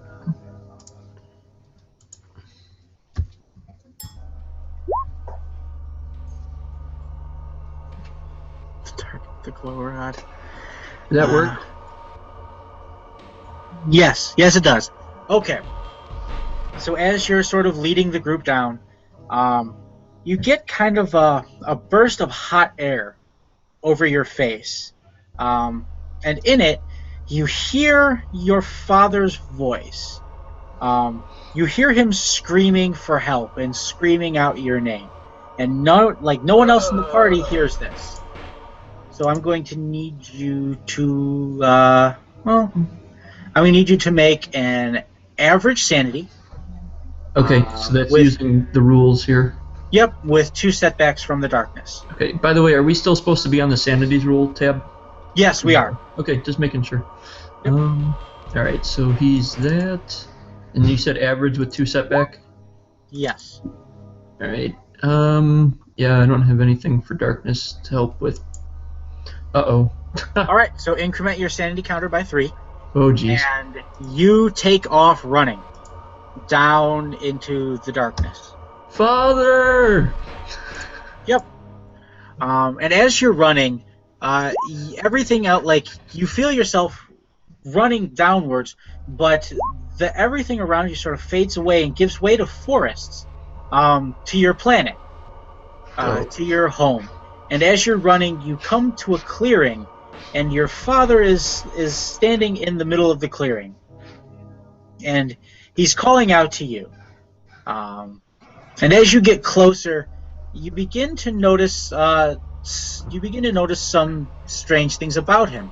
You know that you see that there are 2 metal spikes driven into his eyes, and you see that he is bleeding, and there are chunks of him that have been sort of torn out of his arms, his legs, and his torso, and eventually you just sort of get close enough to where you're frozen by all of this, and he stumbles forward, calling out your name, groping out with his hands, and when he reaches you, he goes, "My son, my beautiful son, give me your eyes," and he sort of reaches his fingers in, and he pulls out your eyes.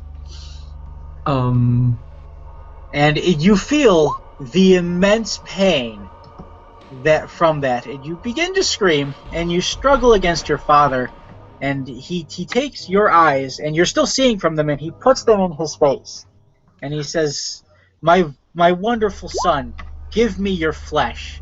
And he sort of reaches down, and he just tears and bites and rips chunks of your flesh off your body. When he tears out your throat is when you snap out of it, and you find yourself mid-run down a stairway in a cold sweat.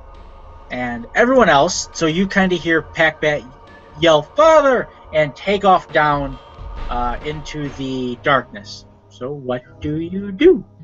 Yeah, when he started running, could we give chase, or at least Eve? Yep, you can totally give chase. Well, just to try to grab him and, hold him.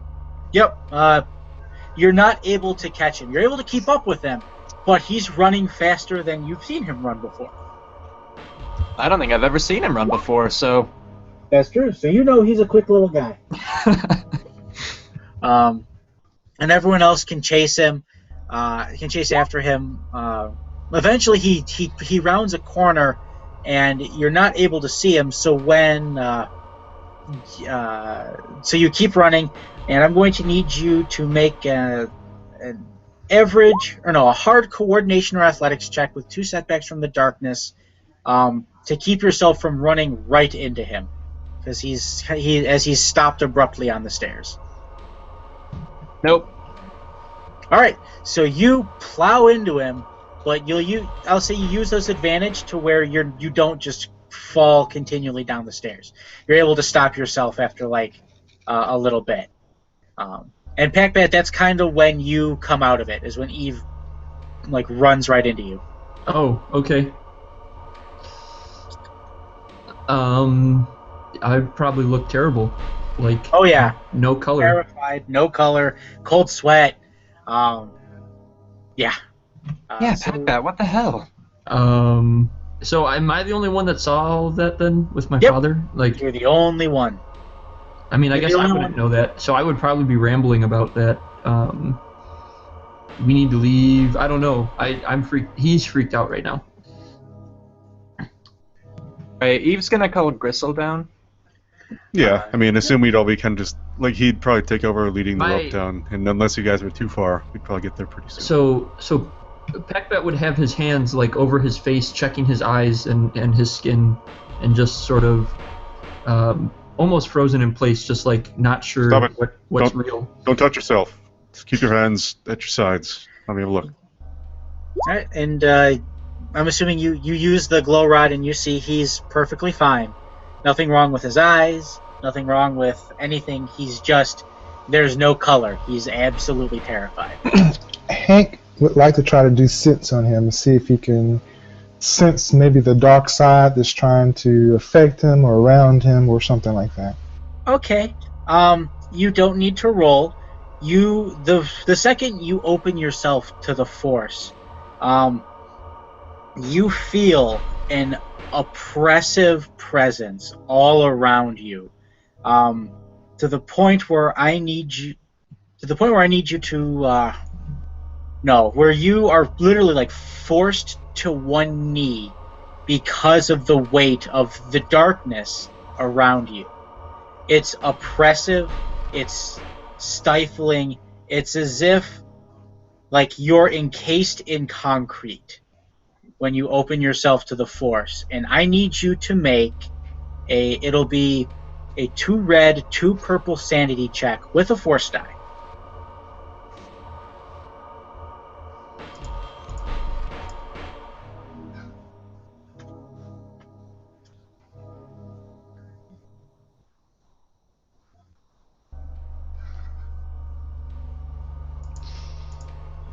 Okay. So you're just barely able to keep your grips, to keep control of yourself. But with that dark side pip, you hear something whispering in your mind, and it's in a language you can't understand, but you know it's not good. You know it is a presence. It is something of the dark side of the Force. So, Hank, your next sanity check will have 1 setback from those whispers.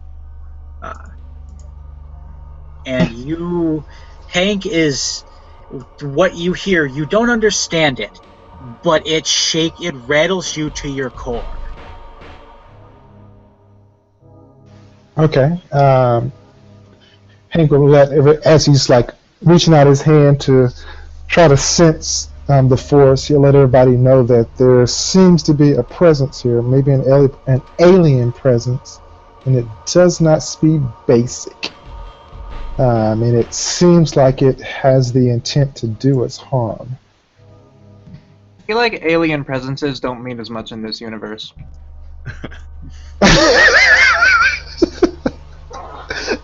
Alien to us. So after a moment or two, Pac-Bat's able to collect himself, and Hank is as well. And do you continue down?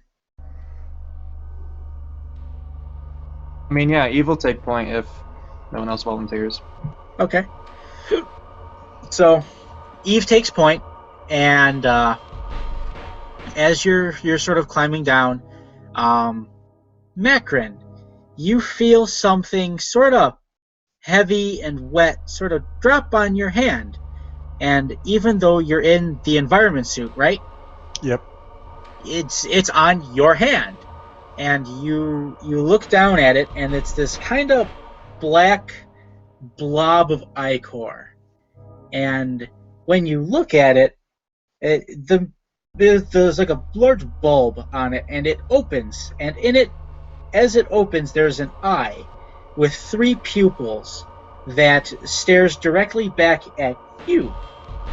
And so I'm going to need Macron to make a daunting sanity check with two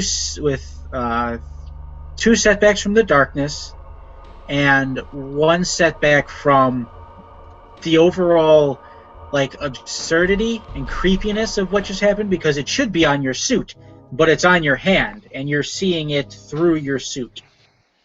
All right. Out of curiosity, I know this isn't really a field check, but would confidence come into play? Yes, I will let you. What does confidence do? It decreases the difficulty of fear checks. I will, because this came up in the last session. Confidence will not help at this moment because I don't have... it's kind of a fear check, but it's not. It's more of you being able to keep a grip while you're seeing everything. In the future, I will find a way to incorporate confidence.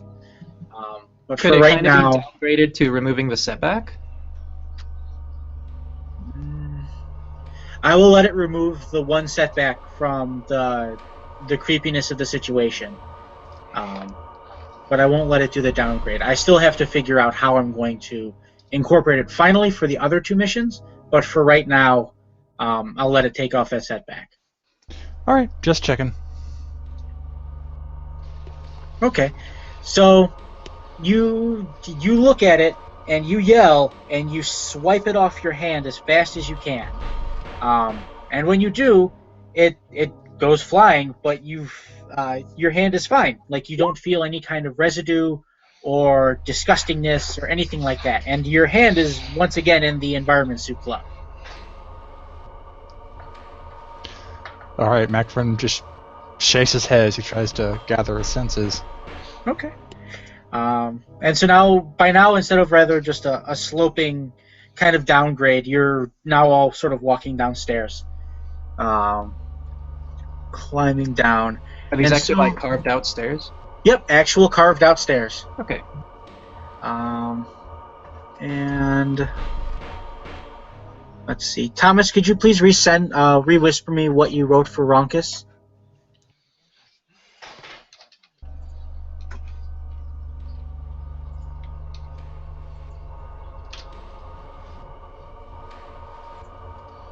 Oops, wrong name, but you get the point. That's fine. I got it. Okay.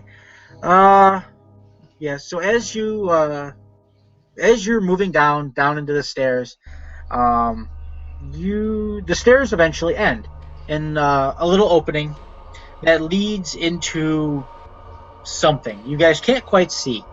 As you file in, you see that it is a large dome-shaped room. And if anyone, who's holding the glow rod at the moment? Ronkus. Ronkus. Excellent. So Ronkus, Ah. as you approach the doorway into this, you see, we'll make an average perception with 2 setbacks from the darkness, but a boost from the glow rod.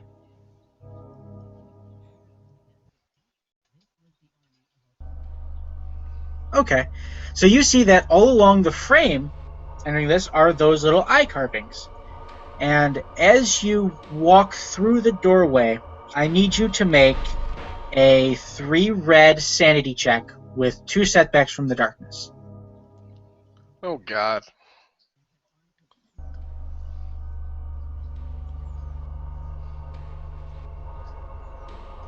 Yep. Failed it. All right. Increment your sanity counter by 4, and let me know if that sends you over the threshold. Nope. No? Nope. Okay. I'm at 6. But as you walk through, when you walk through the doorway, you're on Coruscant, and you are in a stateroom, like in a government building, and your friend from the Imperial Senate is there, and there are several shadow troopers, so stormtroopers in black armor with heavy weapons, and you see that the Emperor is in the room as well. And your friend turns to you and points out his finger and says, "That's him. That's the rebel sympathizer. I am." And then he looks back to the Emperor and says, "I am forever your faithful servant, my master." And Palpatine looks at you, and the Emperor looks at you, and he gets this sort of devilish grin on his face. As the Shadow Troopers move silently towards you, they grab you, and they sort of force you to the ground on your knees. And the Emperor walks up to you, and he says, "Submit." And he places his hands right alongside your head, and you feel electricity rip through your mind. And as you do, you hear Palpatine's laugh. I don't have his laugh, but I have a laugh. And you hear your friend cackling as well, as you feel your mind sort of become undone. And you black out. and you wake up. Still, you wake up, but you're standing next to Palpatine. And in front of you is a mirror. And as you look in the mirror, you see that your eyes are not in your skull. Where your eyes should be are two pools of pure void, just utter blackness. And you open your mouth to scream, but shadows pour from it, curl up, and dig themselves into your face. And that's when you snap out of it. And you are screaming. So, to everyone else, you see Ronkus just sort of walk through after after like half the party is already through, and his eyes go wide, and he screams.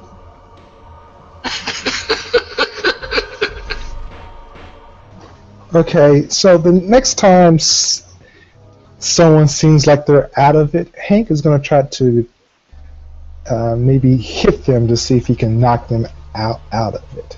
All right. Make a brawl check. Just average. I'll let you limit the dice pool you roll for it because you're not trying to hurt them, but you will need at least one success to. Instead of hitting me, slap me. That's all I ask.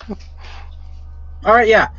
So in that case, I won't even require a roll. So you slap Ronkus, and that's when you snap out of it. When the shadows dig into your face, is when Hank smacks you, and you drop the glow rod, and it shatters on the ground. And Ronkus crawls into a ball for a bit. It just kind of mumbles Palpatine over and over.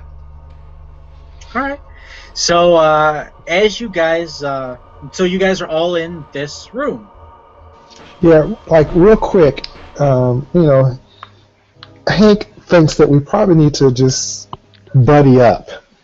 So if one person kind of loses it, the other person can hold him or help him out, so no one runs down any dark alleys or. Okay. That's a good idea. You guys can I buddy have up. some rope. We could tie our belts together.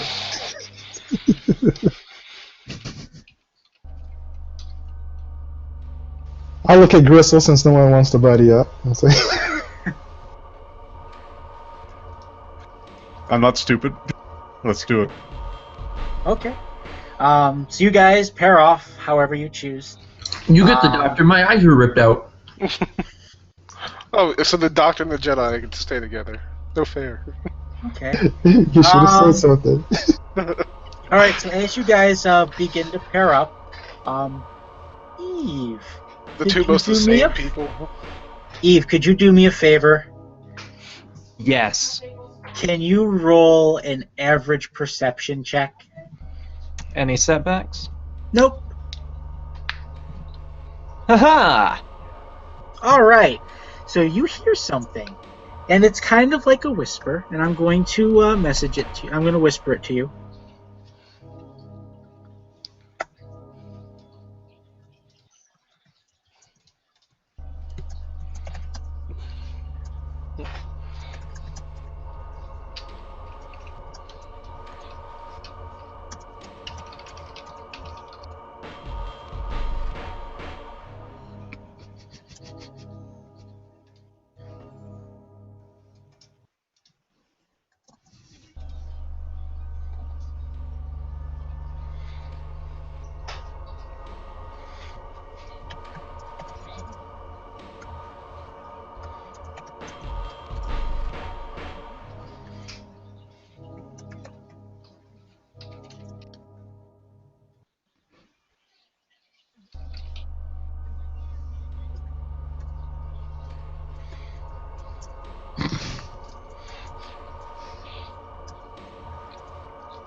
So you hear that sort of whispered in your ear and in your mind. What do you do? Well, yeah, as soon as she hears it, she's gonna tense up as the shiver runs down and start looking around for it. And when she doesn't see any source, she's just gonna look to Macron and ask, "Did you hear that?" Hear what? At that point, she's just gonna look kind of nervous and look around again, just shake her head. Okay. Hmm.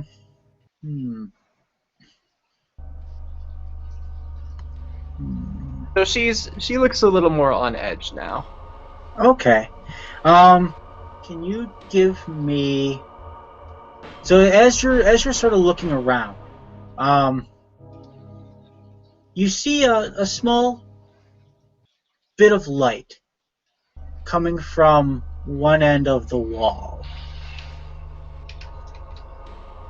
and you're inexplicably drawn towards it. Like it feels safe to you. Like you feel like it illuminates the things around it. It's the only bit of light you see, and it looks like it's attached to a torch. Oh, then yeah, she'll head over, maybe Okay. beckoning for Macron to follow, because buddy. Would Well, you guys are Macron- like tied together. Oh, Where are we would actually Macron- tied? I know someone said they had Crystal ropes. suggested it, but if you Okay, don't want to, you don't have be to. tied together. Oh, let's decide now then, Jack. Would they be? Especially, yeah, after seeing Popback run off, I think we should be tied together. Even though Eve would probably just take off running and Macron would be dragging behind her. Dragging along. Might as well give him an opportunity to stop her. Yeah, we'd Okay. be tied together, but would Macron be seeing the light? No, you don't. But Eve does, and it looks like it's illuminating far more than the glow rod did. It's definitely a better source of light, and the only one that you can see that's actually being able to illuminate in the darkness. Macron would kind of put some resistance on the line between them. He's like, "What's so important over there?" All night falls from the skies, all life dies. And she's just gonna keep going. All right. So, as Eve begins to speak those words, if you could say the whole thing, you would delight me to no end. Shall I continue where I left off? Yes, please. Piercing the light, darkness eyes, all shall fall as the darkness rise. And as she begins to say that, you all hear it, as if she's right next to you. But there's a dark undertone, like a deep undertone when she speaks it. And Eve, when you speak the words, you feel yourself kind of pulled out of yourself. So you're floating about 10 feet off the ground, and you're able to see everyone perfectly fine. And when you look down at yourself, you see yourself moving and speaking, but it's not you. And Is this in like a dream kind of way, or in a terrifying what's going on kind of way? I don't want to give too much away, That's but fair. yeah.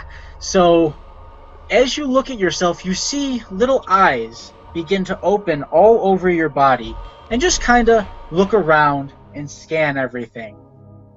And yeah, you do that, and so I'm going to need Gristle. Wait, no, yeah. I need Gristle to make a three red sanity check with 2 setback from the darkness and 2 setback from hearing the, I don't want to call it an incantation, but from hearing the whisper from Eve. Hearing Eve's words.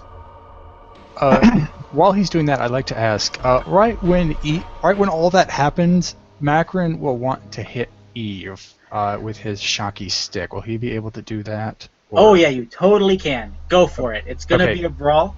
No, it's going to be a melee, because he brought in his weapons, and one of them has a stun setting. Awesome. Go for it. Melee the crap out of her. I'm And sorry, while he's doing that, maybe Gristle gets maybe some kind of downgrade or blue die since we're kind of buddy together. Nope. Does Eve have any melee defense to take into account? Because at the moment I just have the 2 purple difficulty. None that will come into play unless there's one from the armor that Eve wears. Also, sorry, it was pulled away for a minute. Did I miss anything? Macron is about to hit you with something. I'm trying to figure out if you have any melee defense. Yeah, she does from her second skin armor. But since she's not like purposely trying to avoid him, I don't think it would be as difficult as normal. No, you still get the defense from the armor. Okay. But that's it. You're not able to Then, yeah, dodge or anything like that. All right. Okay. She takes 1, 2, 3, 4, 5. The damage amount on this makes it a bit confusing to calculate. I think it's 5, so 6, 7, 8, 9 stun damage. So, how much would the damage be normally if you didn't use the stun damage? Oh, no, not stun pulse. I'm sorry. It'd be strain damage. That's what I was counting. The actual damage he incurs with the weapon is going to be 9 strain damage because it's on its stun setting. So it is a separate setting for it, correct? Yeah, and so that's what it's. It can do lethal damage? It would end up being the same number, though. Right? Well, no, it has Pierce 2 if it's not on the stun setting. Well, I thought it always had Pierce. No, when it's on the stun setting, it loses the Pierce quality. Okay. So you switched it to the stun setting, but it does lethal damage to Eve, and Eve actually takes that damage, but it doesn't snap her out of it. So instead it would be 9 Pierce 2? Yes. Yeah. Okay. So then I guess you just see a bit of blood trickle from her arm or something. It didn't do a ton, but it did something.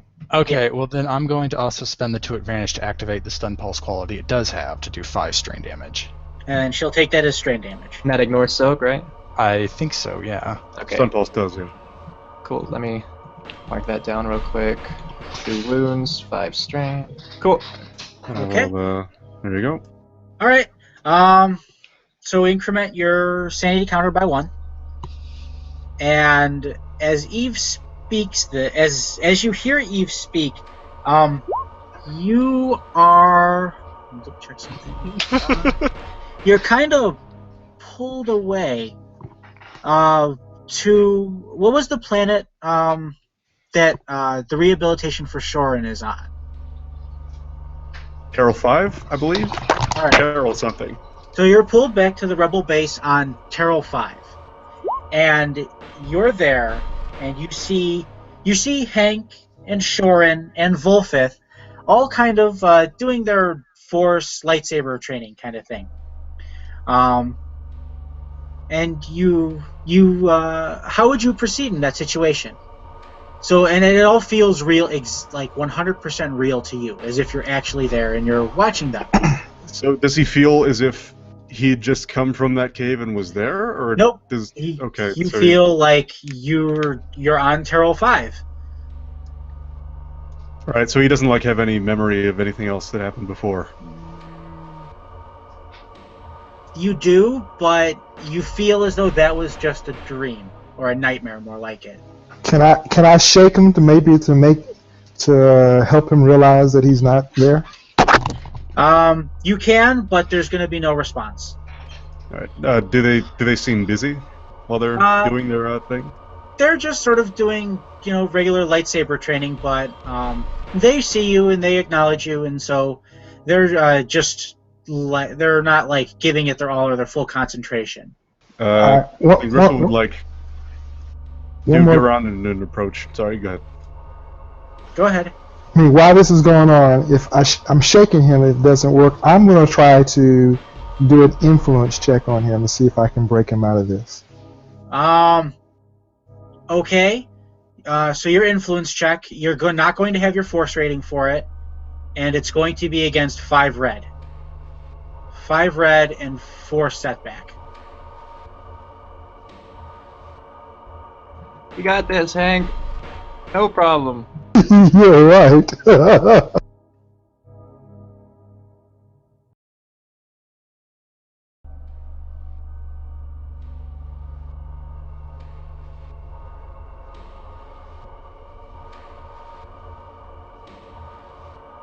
How many setbacks?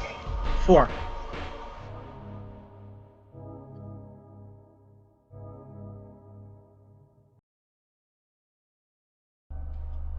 You know, it could have gone worse. Thank you, God. Wait, what kind of check was that? What kind for of check him- was that? For him to use, was it force influence? Or something like that? won't do it, I was trying to So- use force influence to kind of break you out of it. I won't do it, but So- it'd be totally awesome if Gristle could just kidding himself. Unfortunately, you're not able to.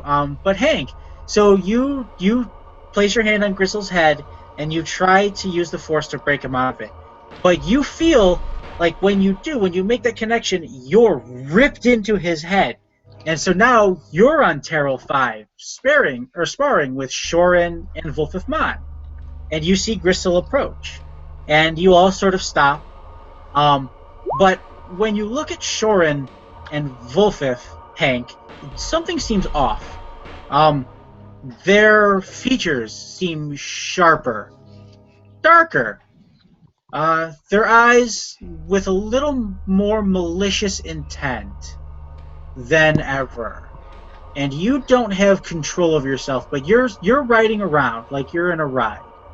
And Gristle, as you approach and get closer, you notice that the clothing they're wearing is somewhat different. It's the same style, but everything's kind of darker, muted, more blacks, more reds. And when you get close enough, you're kind of frozen as they look at you, and their eyes are all a vibrant, burning red. And they all grin at you with huge, exaggerated grins, Cheshire or Grinch-like, where they just sort of climb up on their face. Unnatural, including Hank's. And you notice that their lightsabers, the colors change from what they were to red. And Hank's is black.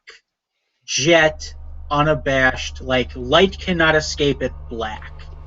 And they laugh, and they leap and descend upon you.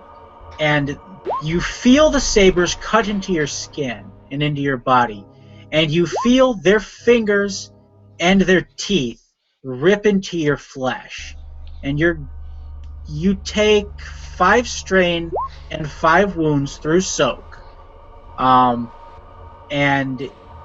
you feel every bit of it as it happens. And when you feel like your life, and when they're done, they sort of leave you a bleeding mess on the ground. And Volfith looks down at you and looks at you and says, "You are a failure," before he crushes your skull.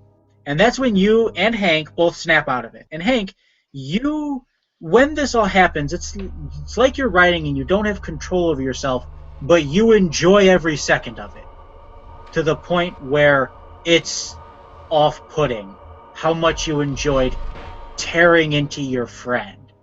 And so when you come out of it, both of you are absolutely drained of color. You're both pale. You're both horrified. And you both don't want to be next to each other at all.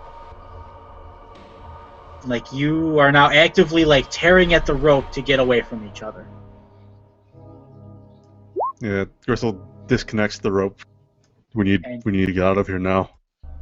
Something terrible is going to happen. We need to leave. And as you guys sort of come out of it, Eve begins to laugh. A dark and terrible laugh. And then, Eve, your soul, as you kind of, to watch all of this, you actually see what happens between Gristle and Hank. And when that's done and they tear themselves away from each other and everyone's just going, what the hell is going on? You look down and you feel that all of the eyes are trained on you, the eyes that have appeared on your body. And you make an average perception check. Yeah. All right. So with that advantage, you feel a heartbeat a ways off and down below you.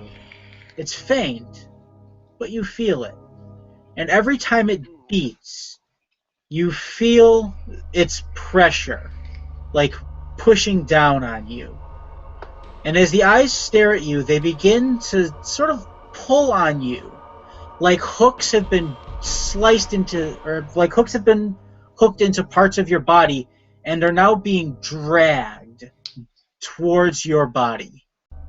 And it's incredibly painful, and you need to make a 3 red, 4 setback sanity check as you're sort of dragged, kicking and screaming back into your body. All right. Good. Yes. So increment your sanity counter by 1, and as you're being dragged back into your body, your mind, when you get back in your body, you're not there. You are back in Bodo's chambers, and you are in your slave garb, and you are strapped to a large wooden X, and you hear Bodo and several of his other cohorts sort of laughing, that deep sort of ho ho ho ho, as you feel a whip dig itself into your back, and you hear the crack, and you smell the blood, and you feel the pain, and you cry out as the whips keep coming down. And after about 20 lashes, you're let off of the cross. You're let off of the wooden X. And as you turn to look at Bodo, you see yourself standing there with the whip. Your eyes are black pools of shadow. Your teeth are jagged and sharp, and you are dressed in armor, but bearing Bodo's symbols. And he puts his hand on your shoulder and says, "Continue." And as she raises the whip, you begin to just beat yourself with the whip over and over and over. And you eventually just begin to scream, and everyone sees that Eve sort of just slumps to the ground and covers her head in a fetal position and is screaming, "Please stop, make it stop. Why am I doing this?" You also begin to see little cuts and rivulets of blood stream along her body. So you're going to take another 4 wounds through soak from this.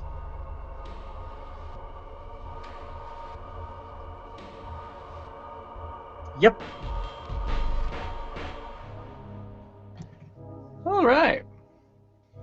So, what does Macron do? Because you're occupied, so. Yep. I'm sorry, I had to look away for a second. What just happened? Aw, man. No, I got the whole illusion, but what did she just do? So she falls to the ground in a fetal position, protecting her head, and she's screaming, "Stop, please stop, why am I doing this?" As you see cuts and things appear on her skin as she begins to bleed. Well, I don't feel like hitting her again is gonna do any good. Macron, shaking her doesn't seem like that would work either.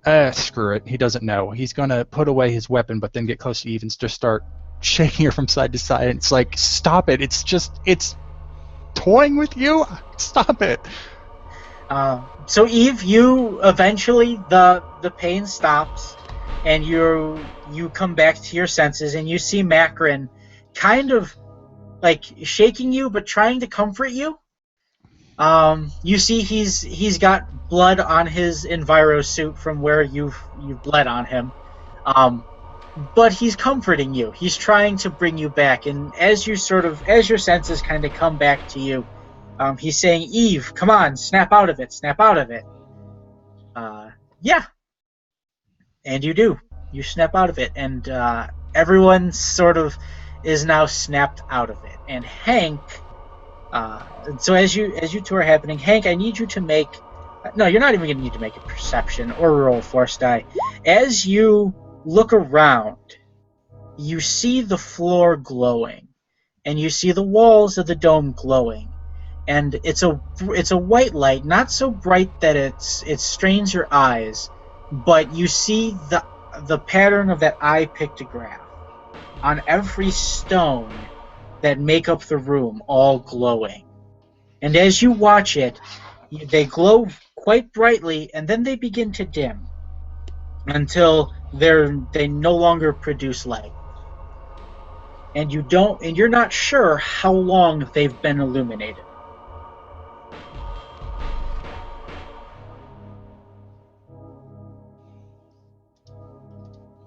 Okay. Do I notice a pattern of some kind? No, because every stone was illuminated, but you do now see that there is a door on the other side of the room. An open sort of doorway that is shadowed inside, but you now see it, and you didn't see it before.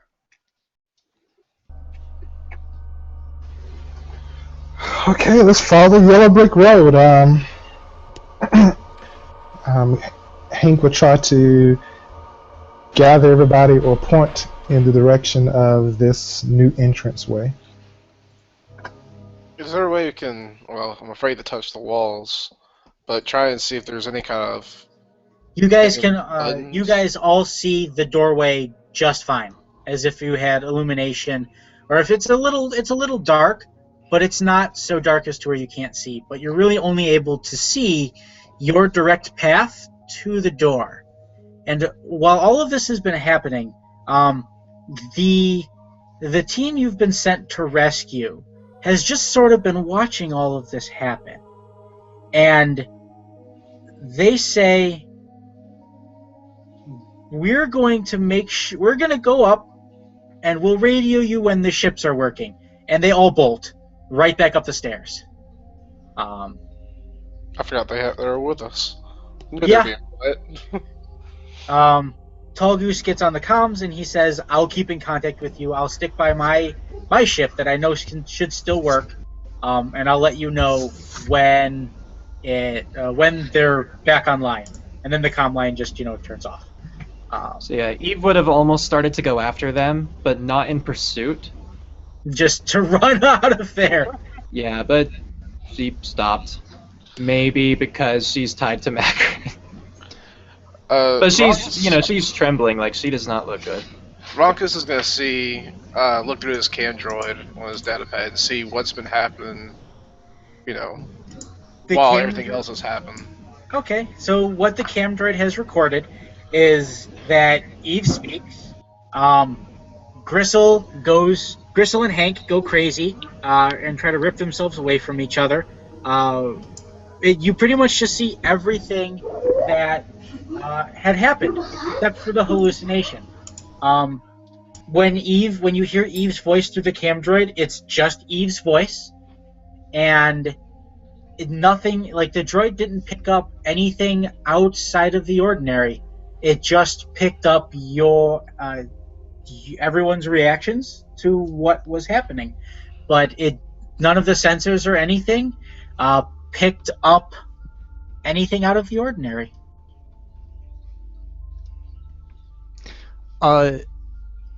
So would Eve at least look like she's trying to leave but stop, or would there be no indication of that? Of either part?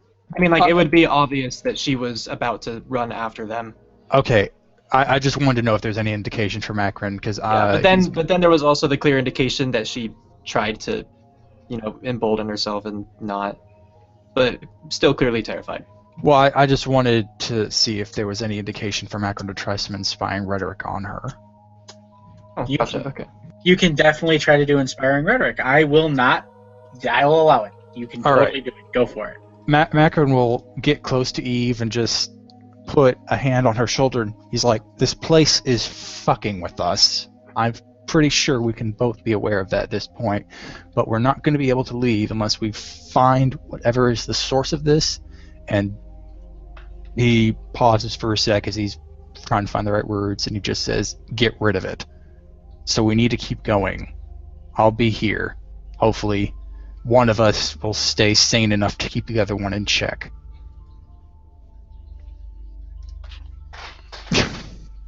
With the Well, triumph, I'll say everyone hears that, so everyone can clear however much strain it allows.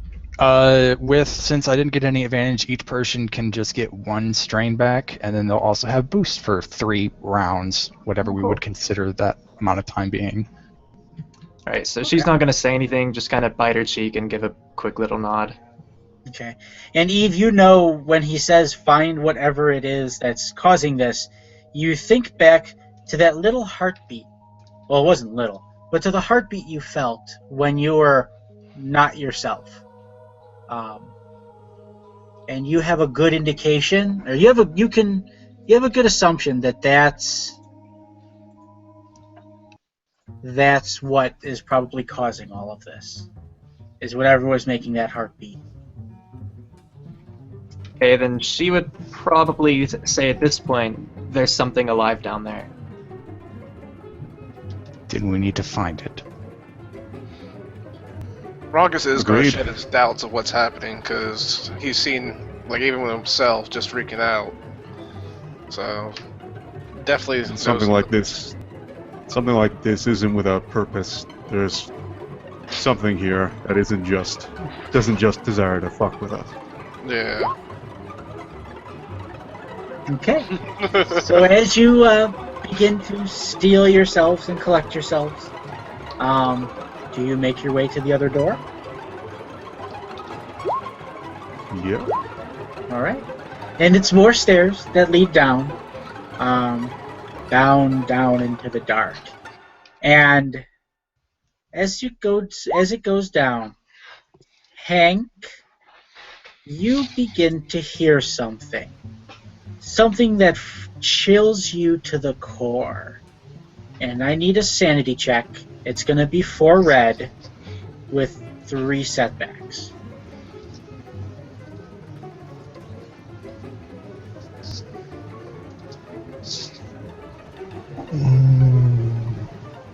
Wow, this is crazy.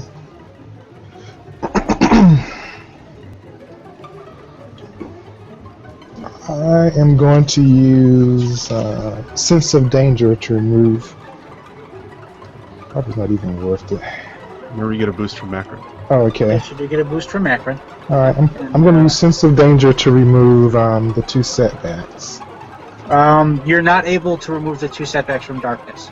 You'll be able to remove the 1 setback from the horror of the situations you've just been from, but you can't remove the 2 setbacks from the darkness. Sense danger just removes setbacks. It can be from anything. I know, but this is something that... Okay, I'll let fine. you. I'll let you take them. I'll let you remove the 2 setbacks from darkness if you spend a light side point. Never mind. I just won't use it. Okay.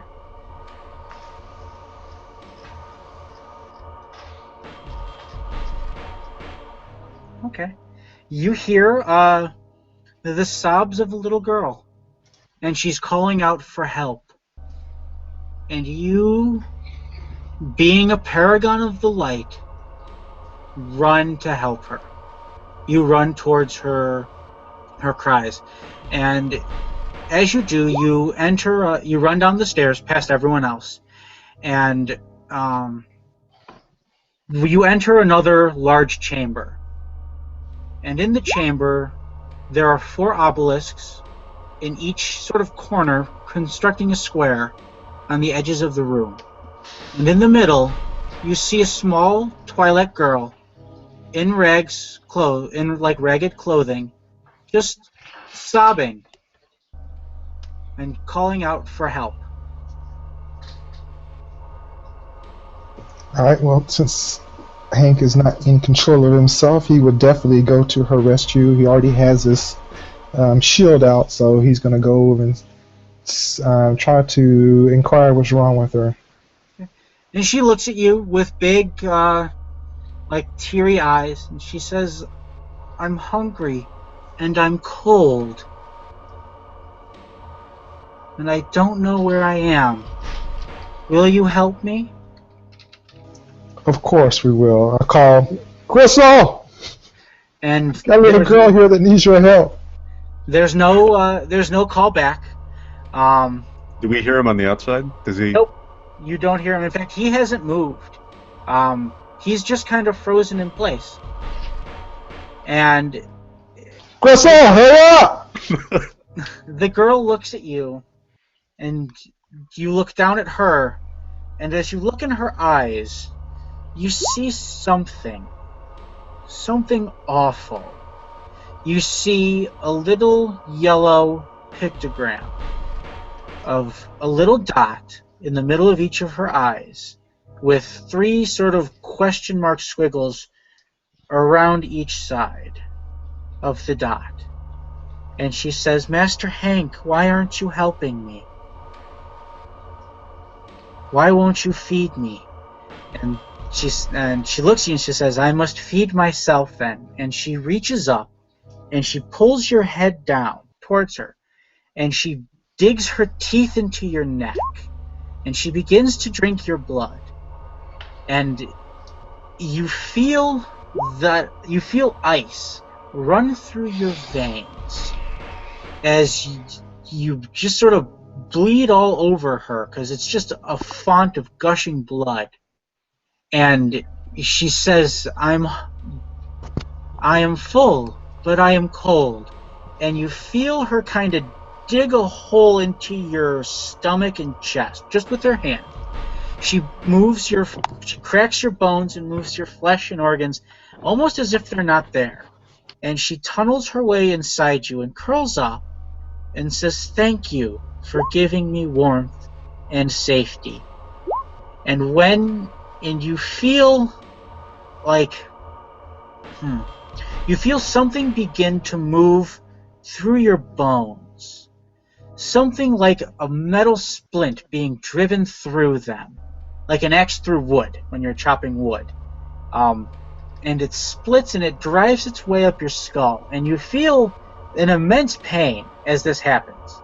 And when you feel your skull crack and explode, you snap back to reality.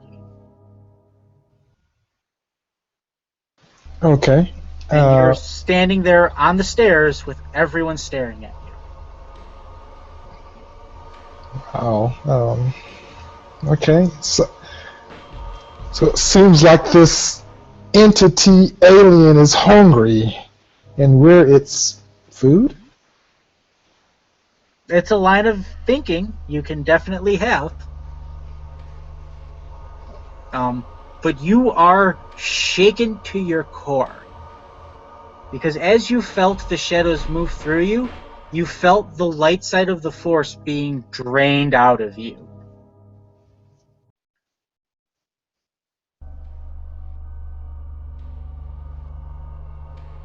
Yeah. So, what do you do?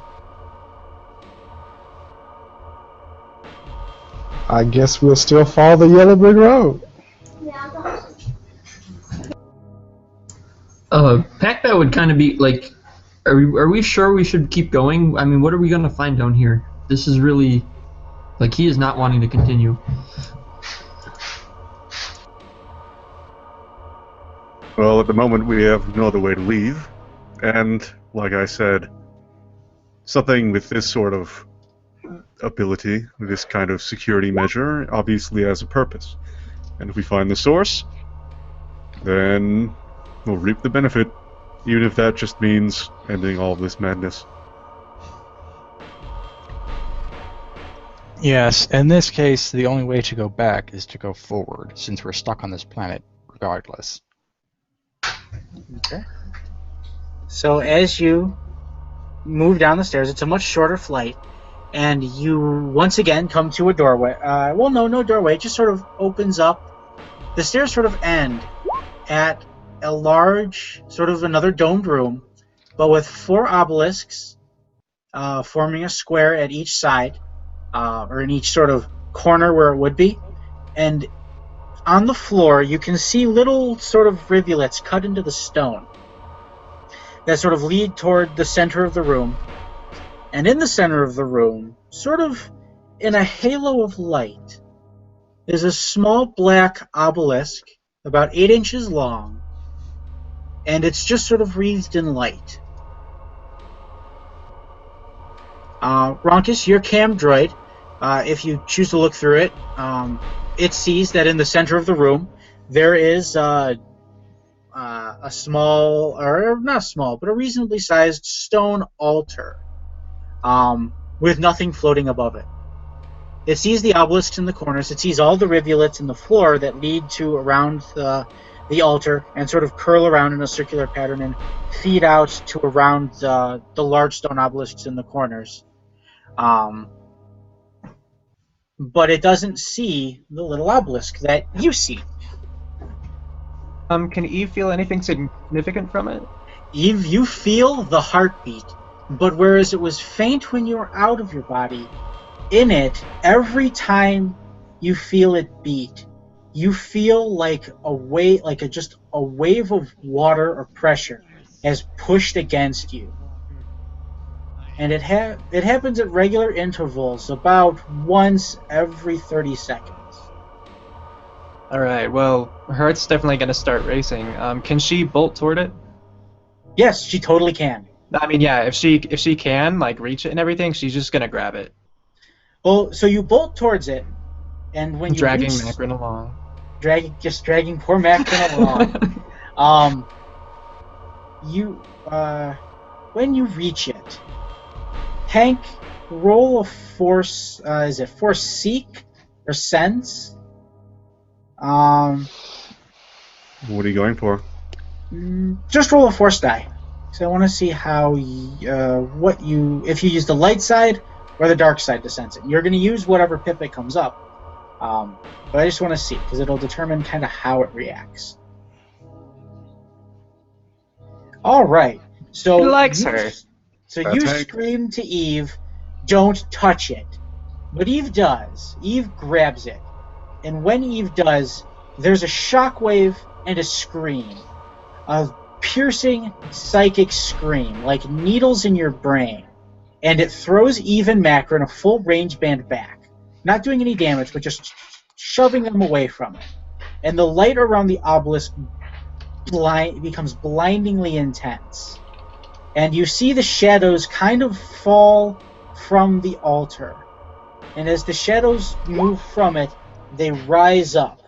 And Hank, what you see and what everyone sees is the shadow takes a very familiar form. The shadow, it builds itself and mimics and looks exactly like Hank. And but it has, like a hood. And when it looks up, you see its eyes are red, its teeth are jagged, and its grin seems to encompass its face.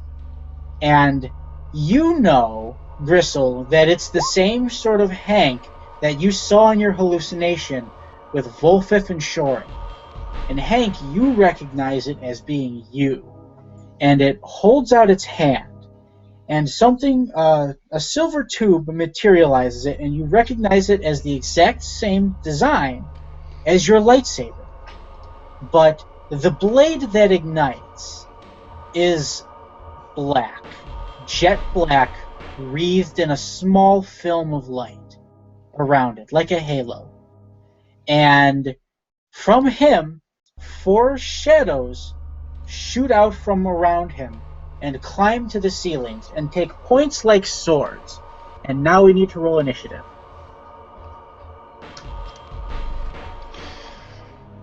Cool. Everybody? Everybody rolls initiative.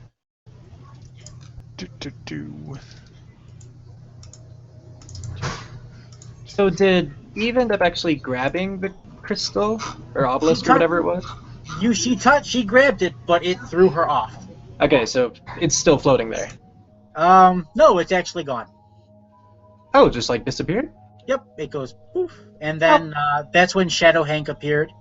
And holy hell. Crystal is being very wow.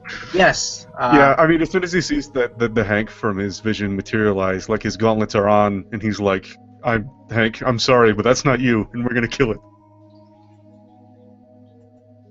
Alright, so here are the initiatives. So this is Shadow Hank.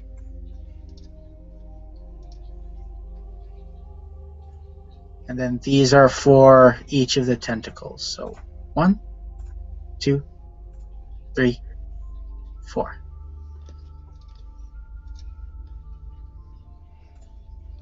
One 1.3, 5.3, 4.2 twice over. All right. Well, the PCs definitely get to go first with Gristle's roll. Yep.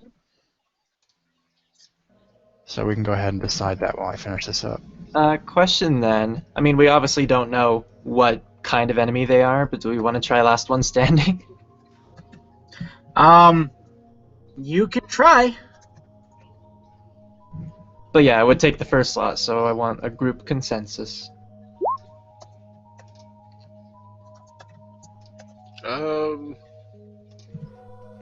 Ronkus won't be able to do anything for a couple rounds anyway, so... Can Rumpus tell us if he sees them on his camcorder?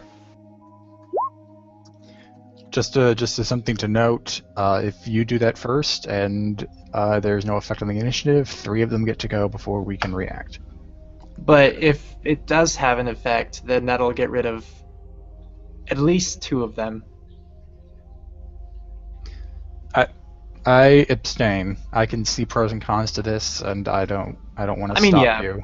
I do too, and so I'm fine with not. I probably am going to try it on my turn anyway, whenever that is, but yeah if people object to me taking the first slot, that's fine. Well, Hank is definitely a nemesis. I doubt the tendrils are minions, but they're probably rivals. Well, yeah, if they're rivals, I can take out 2 of them. Unless someone has a better plan. Hank doesn't plan on going first, so unless someone has a better plan, I'm all for it. Actually, Would you have Gristle? I mean, Gristle was kind of ready to go in anyway, because it was kind of like he saw this and he wanted to really do it. So he would want to take the first one. Okay, Yeah, I'll just do it then. What range do we start at? Medium. Medium. Okay, so then he'll just run in and what are Hank's defenses in this situation? Adversary 2 melee defense, and even Macron are at short from Shadow Hank. Flip then. Okay. So this will be. He does have his gauntlets on, so he's not going to be pressure pointing. But take a look real quick. This is going to be 3 plus 5.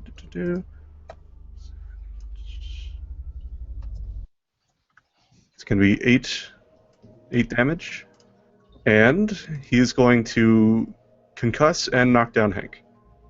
Okay. Nice. So you hit the shadow with everything you've got, but it doesn't fall and it doesn't waver. You do begin to see small cracks, like a hairline crack where you punched him, but it's clear that it's not governed by the same physical properties as normal organics or even inorganics. So the knockdown and concussive will not have affected it. And that's going to be the 2 threat. So now that's what you know now. So it's incorporeal? It's corporeal because he physically hit it, but it doesn't have it can't be rattled in the way that concussed works, where it's supposed to be like a jarring or a jostling physically that causes the body to slow down.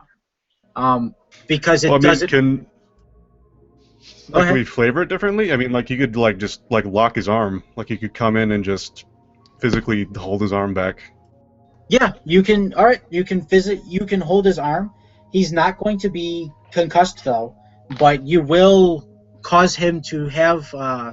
You will limit his actions that he can do on his turn, because it's not his turn yet. But you will be able to. You will. Okay. It would be that, or destroying his lightsaber or something. But that's fine, because I can't really sunder it with this. But yeah. Yeah.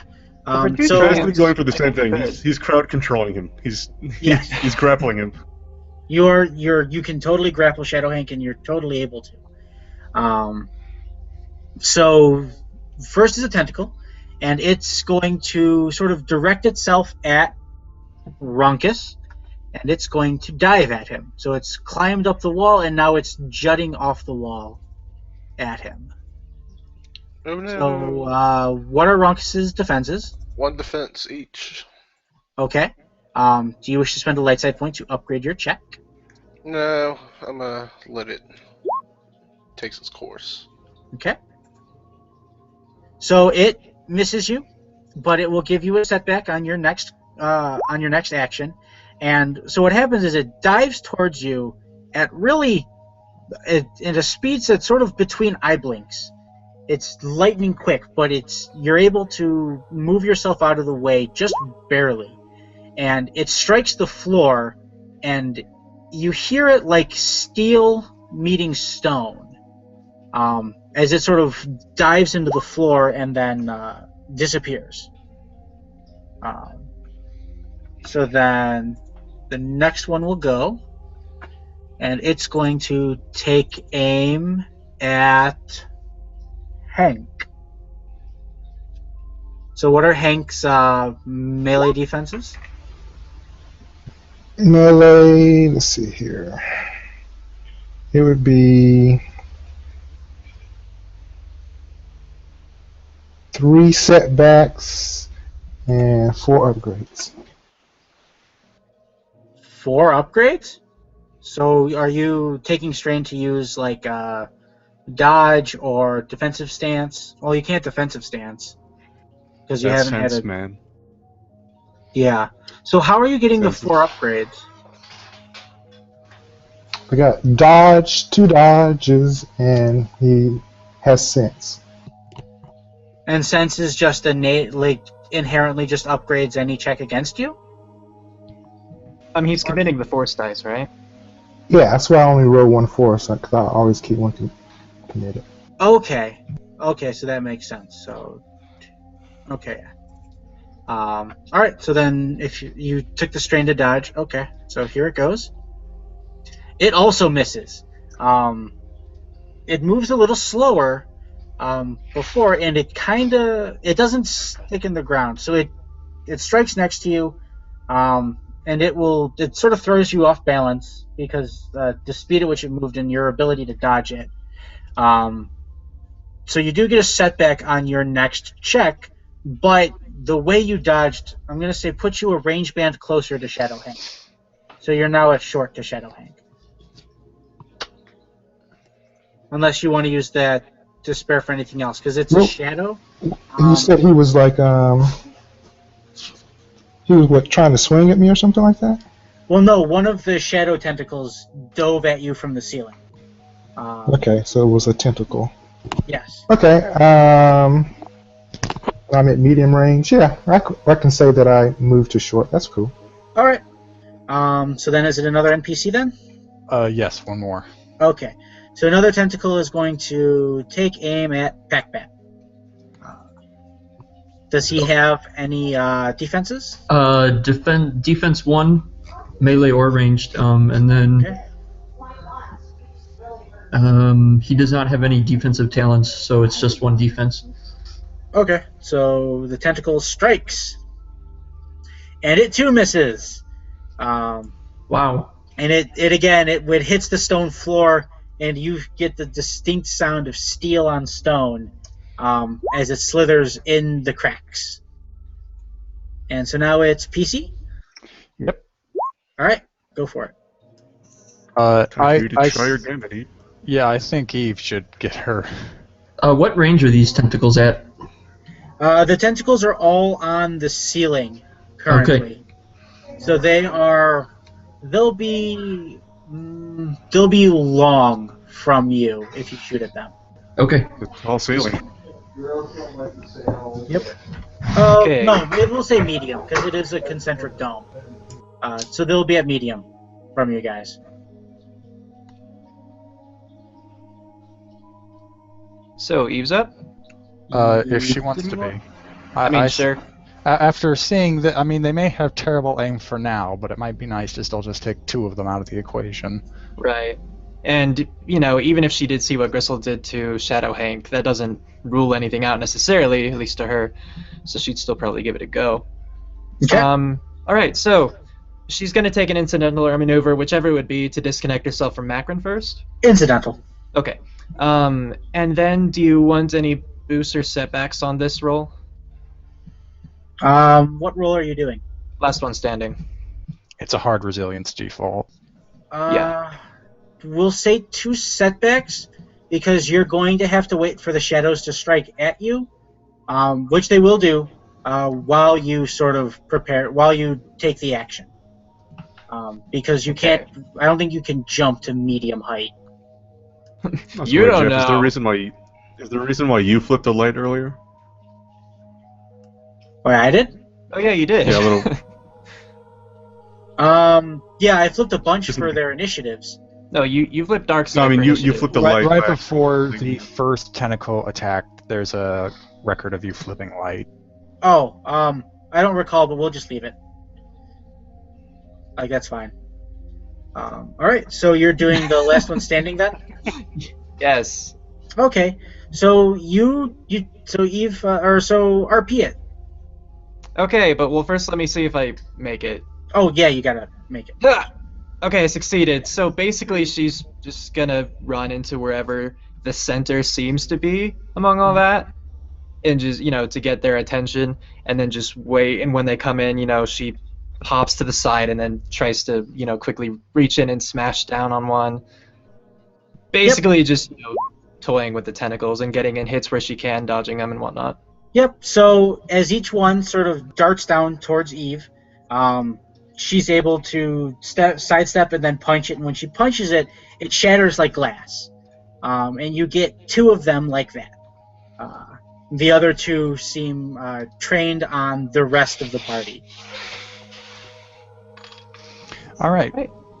In doing so, Eve has gone and taken 2 of the tentacles out of the initiative, meaning all of us go now before the round resets. Well, no. There's 1, 2, 3, 4. There's an NPC slot missing. Because there was 4 tentacles and then Shadow Hank. I put in 5. 1, 2, 3, 4. 1, 2, 3. I only count 4 NPCs. Are you looking at the one I put in the text box? No, in the dossier there are only 3. Oh, I took Yeah. out 2 right now. Put those 2 back. Please. You can't deny him now.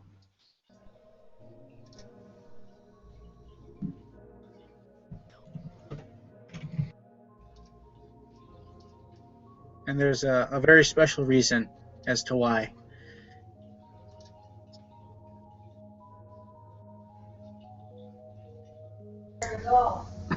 Well, I mean, just in general, if anything that hasn't gone yet would still need its slot this round at least anyway. So, in general, even if there wasn't a special circumstance, those slots wouldn't be removed until next round. Okay. So there's, I think, so it's 1 more PC slot, then it gets to go? Yeah. Okay.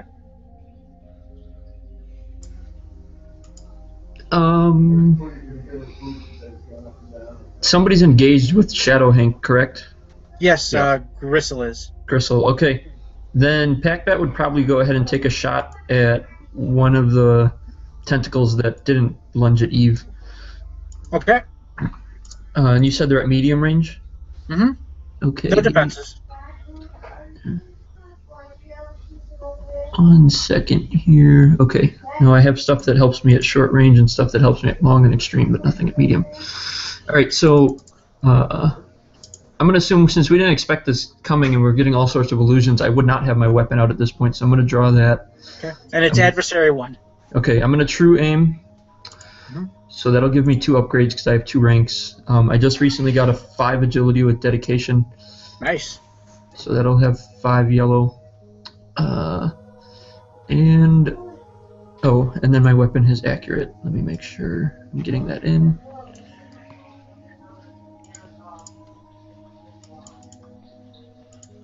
anything else I need to account for? Not yet. Okay. And here we go.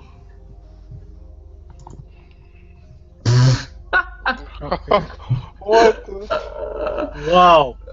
Man. That is something. Okay, well, I don't know what I can do with all of that advantage. Like, I wish I had natural marksman, but I bought dedication. So, yeah, that's the roll. Oh wait, Wow. hold on. I have something else here.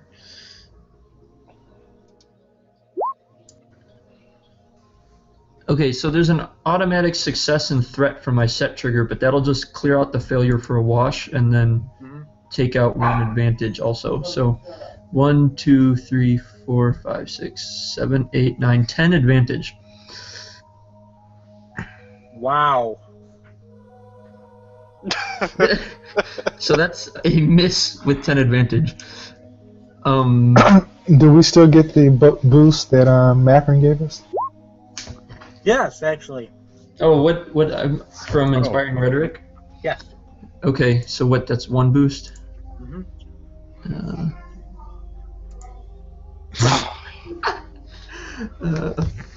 All right.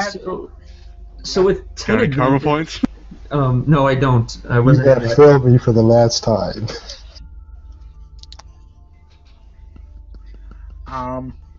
So Okay. Unless you have something awesome I can do with 10 advantage, I'm just gonna start spending it on stuff.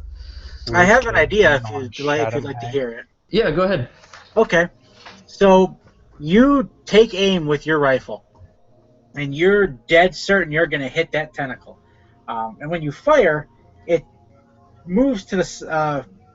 When you fire, it hits exactly where you aimed at it, but what you were aiming at was actually the shadow of the tentacle, and not the tentacle itself. But you dislodged a large piece of rock that falls near Shadow Hank, where Shadow Hank and Gristle are moving about. Yes, they do. And it causes Shadow Hank to react in a. It falls in between Shadow Hank and the altar, and it forces Shadow Hank to step forward, putting himself off balance because of the way Gristle has him held. So it will give an upgrade to whoever hits, whoever goes after Shadow Hank next. It'll give a setback to Shadow Hank's, or it can upgrade Shadow Hank's next check, and it'll give you a boost. It'll give you. I'll say it can give you a boost and add a floating boost, because you're now better able to spot where the shadows are, where the tentacles are. Okay, and that's all 10 advantage? Yes, that's all of it. All right, sure. Let's go for it. Okay, so now it's an NPC turn, correct? Yep. Yeah. So it's going to be the tentacle that you shot at, Packbat, and it's going to go after you. Okay, one defense again. Okay. And that hit. So that's going to deal. Let me check my notes. It's going to deal 8 damage on Pierce 4. And as it hits you, you feel it like cut through your armor and your flesh like air. And then it goes straight into the ground and it reappears on the ceiling. And so now it's PC. Macron's going to charge, not Hank. So he's going to spend a maneuver to draw his sword, a maneuver, and a 2 strain and a maneuver to get into engaged with him. Mm-hmm. What is his stats for the difficulty? Adversary 2 and 2 melee defense. Alright. And you get an upgrade against him. Alright, I already put that in. I'm also... nah, I'm not going to flip. Maybe I should have. Okay, let's see. For that, I actually have 5 advantage because I have superior. Mm-hmm.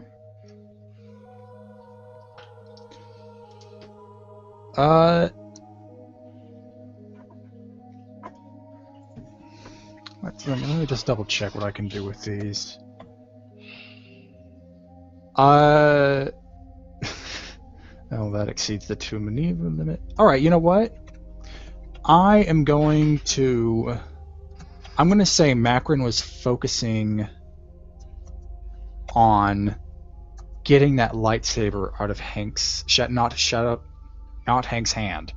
Okay. He was unable to do it because Shadow Hank was obviously able to react. However, I'm gonna say I spend the 3 advantage to negate his melee defense. Okay. And with the 2 advantage, I'm gonna pass along a boost. Okay. So now it's Shadow Hank's turn. And something weird happens, Gristle. As you've got him in this like sort of arm lock, he sort of phases through it to where he's free. It'll be for his next until during next round he won't have his melee defense. And he turns to Gristle, and he raises the lightsaber, and he swings. And I'll dodge and flip. Okay. Oh, whip. There we go. So how many? I'll flip as well. So melee defense. No defense. Okay. How many ranks of dodge do you have? Just 1 dodge. Okay. So it'll be against 2 red then. And he swings. And it's going to be 9 damage, breach 1.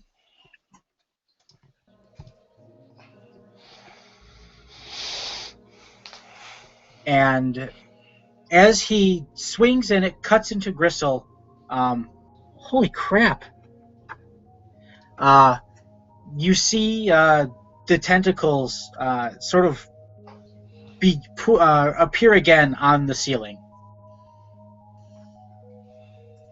So all 4 of them are back.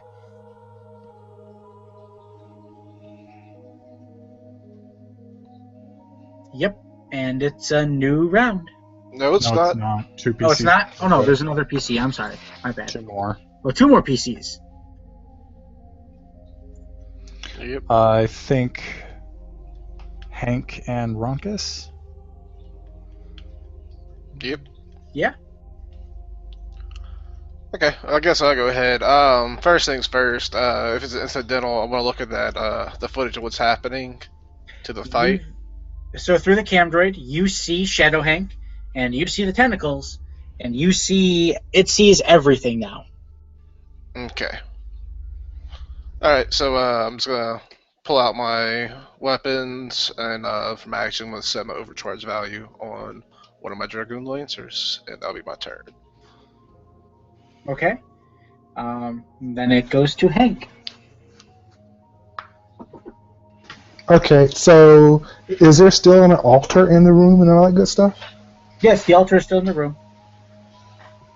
There's a pillar and an altar, right? And some kind of floating thing.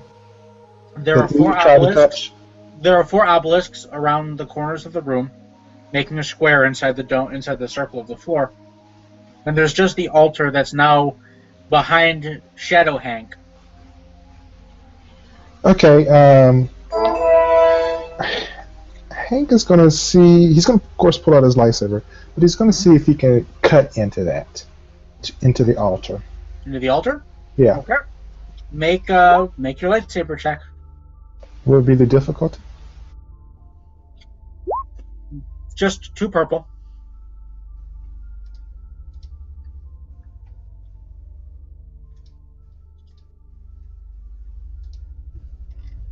So how much damage is that?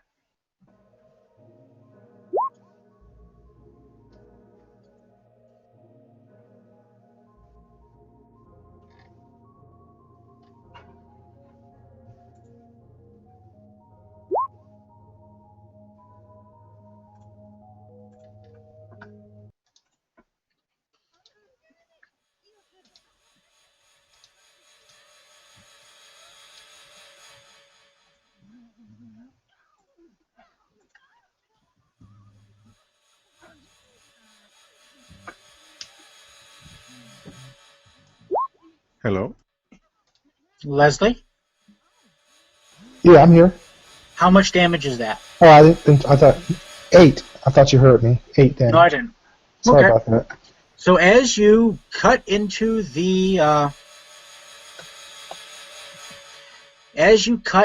altar, Shadow Hank lets out a horrific, ear-piercing scream, and you see a huge cut of light, or you see a huge crack in his chest.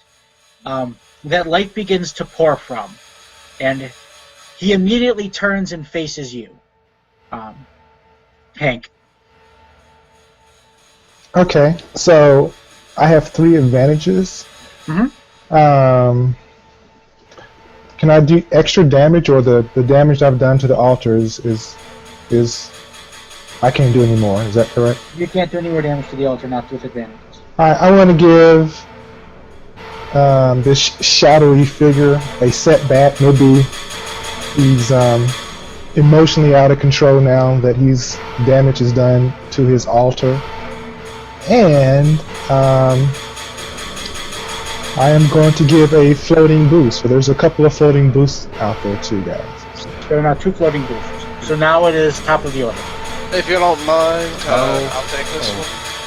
Well, what are you gonna do? I'm gonna shoot that 'Cause pillar. What's my Crystal's gonna do the same thing. You might wait. Let's I don't know. roll. Just the difference. I mean, it's pretty good. Yeah, I'm gonna have 2 green, 3 yellow, and a few boosts personally.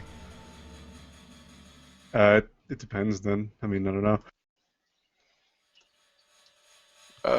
How damage is it with was it 6-8 breach? How damage is it?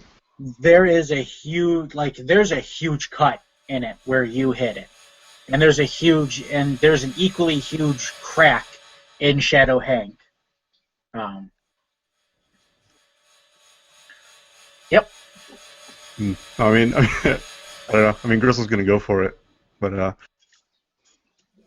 just depends. Yeah, Is either. it okay with you guys? Well, I think, yeah, definitely hitting the altar should be highest priority, but either Gristle could hit it or Macron could slash it, either or. I mean, I can shoot it. And Ronkus you did whatever overcharge thing, right? Yeah, I'm not sure what that does. What does it do? adds 4 damage to my base attack, but it depletes all the ammo. Oh, okay, so it's like one big charge shot. Yeah. Okay. Man, Packbat really needs those explosive rounds. He's gonna have to find some. Talk to Hawk. He's got some. the wood aren't words. Are well, Hank is at least engaged with the altar, isn't he? So there is an upgrade there. Oh, is there? Yeah, if he's shooting at it. But don't worry about that. Go for it. All right, yeah, I guess if you can put the most bang for your buck behind that shot, I'd say go ahead and do it. Alright. So 1 upgrade. It's 2 purple, and I'll take those boosts. And I'm aiming twice. And you have light set points to spend. Yeah, I spent 1 for that already. Oh, I run out of ammo, maybe. Well, You hit Hank, actually. Damn it. How much damage? All of it? Well, let's see. 12, 20, 23? Oh, damn. Wait, what? That's 23 damage? Yeah, How did you because get that? I'm using 2 pistols. Oh. That's why I have the extra difficulty to that. Well, so it's not 23, fired but some set of damage twice, Yeah, I don't right? Oh, yeah, well, sorry. It's 12 plus 3, so 15 and 8. Okay, because so can apply separately to each. Yeah, that's So you should distinguish that. Yeah, I should have made sure I said that. So what's the first? How much is the first damage? 15. No pierce.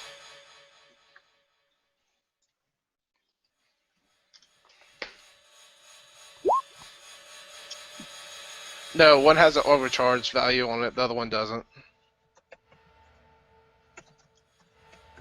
So it's 12 damage on one, and 8 damage on the other one.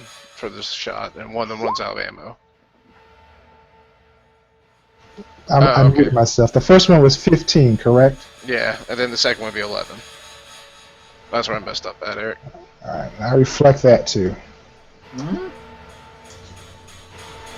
It reflects and hits someone else. Maybe. Reflect it towards the altar. Reflect it towards the altar. But can I reflect it to the altar because I do have the skill that says improve? What is that? Improve reflect. Does it have you make a roll to do that? No, it says whenever I use reflect on a hit, I can direct it towards Towards something else? Then yes, you can reflect it to the altar. So. All right, then we'll do that then. Awesome. All right. So how much damage is then going to be dealt? So it's 15 and 11, right? Yeah. Okay. So. Almost. That was almost bad.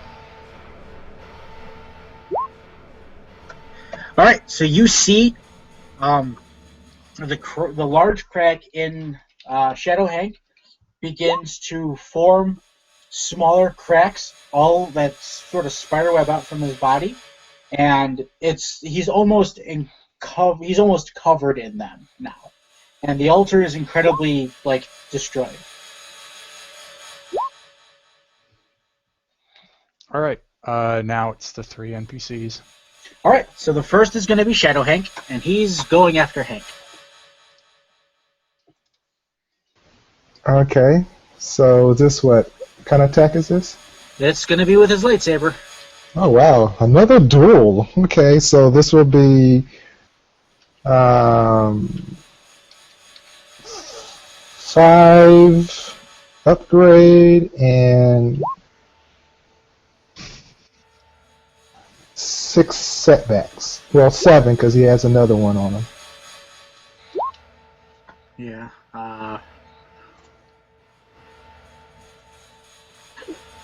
Let's see, so it's...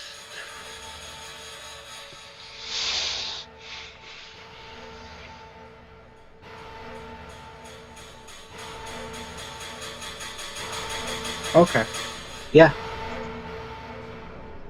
He misses. It leaps over the altar and brings that thing down. And when he brings it down and you move out of the way, you feel a shockwave, like a force push against you when he brings it down. But it misses, and so now Shadow Tentacle is going to go after you. A Shadow Tentacle? Yes, because I have another NPC. Alright, the same roll then. That's 4. Then I'm just going to be strong.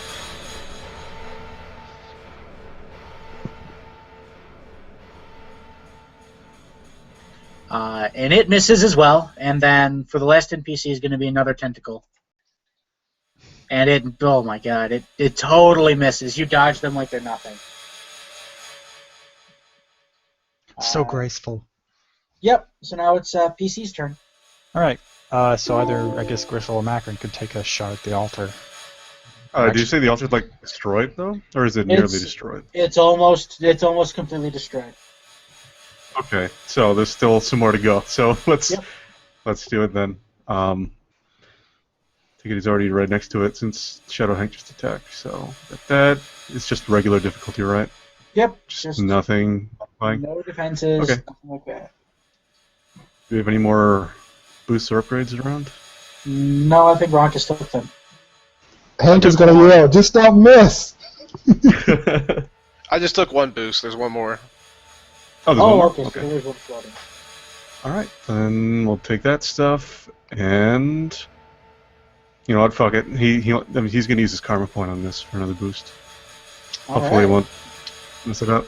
Oh my god! So, Wow. I'm assuming Gristle's punching the altar, right? He's basically just ripping it apart. So, we'll say Gristle dives headfirst at the altar, but ends up going over it in his zealousness, and sort of tumbles and rolls on the other side. Saving face, he totally meant to dive roll over it, but in his mind, knowing that he was going to try to rip what little was left to pieces. All right. Next up is Macron. That's funny. Upon seeing Crystal dive over the altar for some reason, he will not assume why, he's going to focus a bit more and activate our match expertise. And so now he's going to dive in. Alright. 8 damage, pierce 7, if that applies at all. It does. What was? Oh, never mind. I just didn't see a difficulty. Yeah, unmatched expertise. Unmatched expertise removes them, and I can remove up to 2. And since it was only 2 for the melee attack, I got rid of both. Awesome. Yep. Nice. So, Macron, I'm assuming you're attacking with Meister? Yes. So you bring Meister down, and you wedge it in between the crack that Hank started with the lightsaber, and you finish the job. So you cut it, you finish taking it out. And when you do, Shadow Hank freezes, lightsaber raised high above his head. As the cracks crawl covering what was left of his body, and he explodes. And it knocks everyone prone, and everyone in the room prone. And as you begin to stir, I need everyone to make a hard perception check. Would you say unmatched expertise still applies? No. Aw. Damn, how long were we out? No, you weren't knocked unconscious, you were just knocked prone. Nuts. Alright, so Macron, Ronkus, Gristle, and Eve. Give me 1 second. Stop that. As you sort of begin to stir, you stir before the others, and you look to where Shadow Hank was. And you see there's a little hole, just sort of floating there in space. And as you look through it, you feel your focus being pulled into it. And as you focus more into it, you begin to see lots of horrible things, like twisted, physical, sickly colored abominations, playing twisted instruments that look and sound like flutes. And what you hear are disjointed notes from like a pan flute being played in your ear and in your minds, and it's soothing and peaceful. And as you look deeper, you see there's something at the center of all of them as they sort of orbit around it. It's a large, sort of blob-shaped, sickly colored thing. And it has many eyes and many mouths, all of which are closed. And as you cannot break eye contact with it. And as you're staring, you begin to see little bits of darkness sew itself together around the hole. So like threads being used to cover a patch.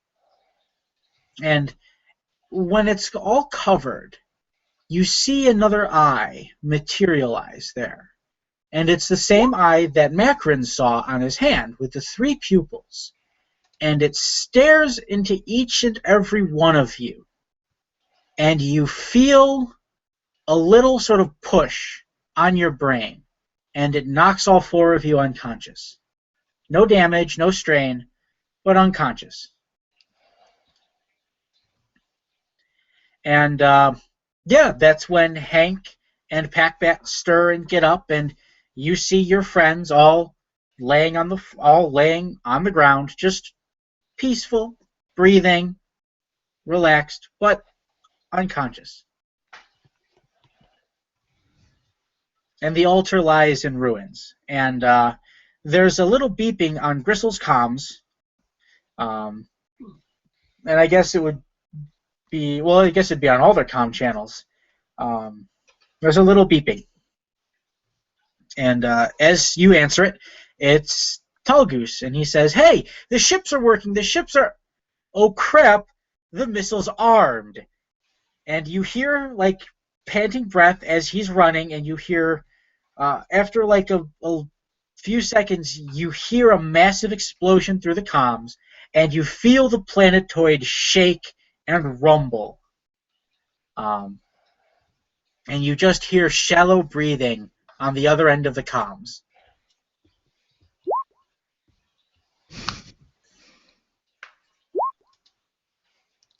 Agreed. Okay, so Hank is going to start with, I guess, Gristle to try to wake him up. And just a little jostling does. Gristle, you're having a very peaceful dream. You're in sort of a field with just a nice warm breeze blowing in. Eve and Macron and Ronkus are all sort of in having the same dream, where you're just sort of in this peaceful field with a little breeze, like a little like clearing or flower field. But the sky above was pitch black, but everything is peaceful and content and serene. And so when you wake up, you're sort of jostled back into reality by Hank Gristle, and I'm assuming each and every one of you is brought round to in the same fashion. And those of you who were unconscious can clear your strain. Clear it? Yep, clear it all. Okay. Griff's going to hit himself with a stim back as soon as he's up to. Okay. If we wasn't unconscious, since this is encounter's over, can we roll for strain? Yes, those of you who were awake, so Packbat or Hank, you can roll cool, or use second wind for strain recovery.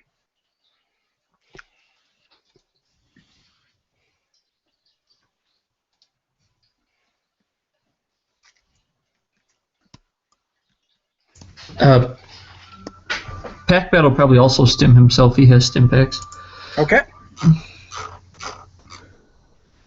I think. There we go. Alrighty. And as you guys stir, everything in the room is kind of lighter. It doesn't have that darkness, that shadow that was kind of permeating through everything else. It's gone.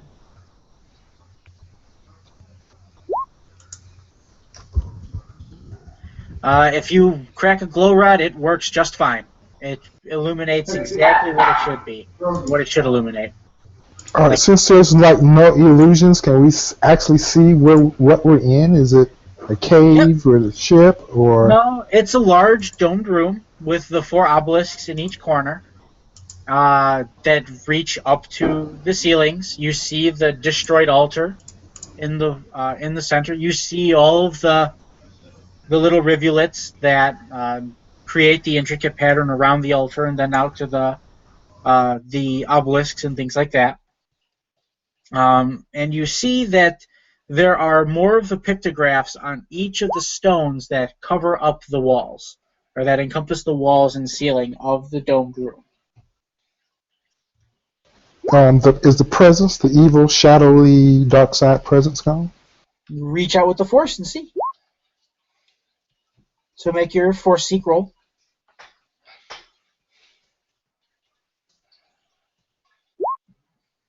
You feel no trace of it.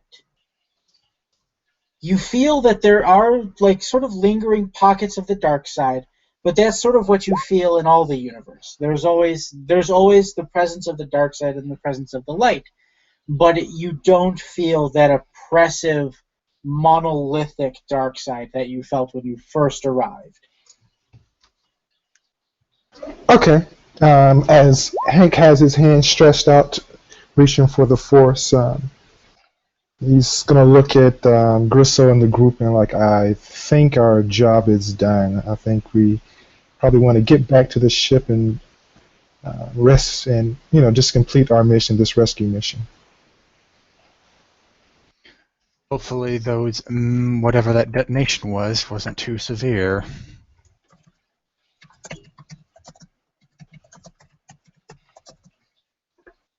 So I guess Hank is gone after everybody is awake. If there's nothing else here to check out, we'll check out that explosion by heading outside the cave. Oh yeah, you make your ways up and out of the cave. The only odd thing is when you enter the second room, or the first room you entered, the one with all of the eye pictographs, the stones are all smooth. There are no pictograms on them at all, and it's as if the stones were never carved into.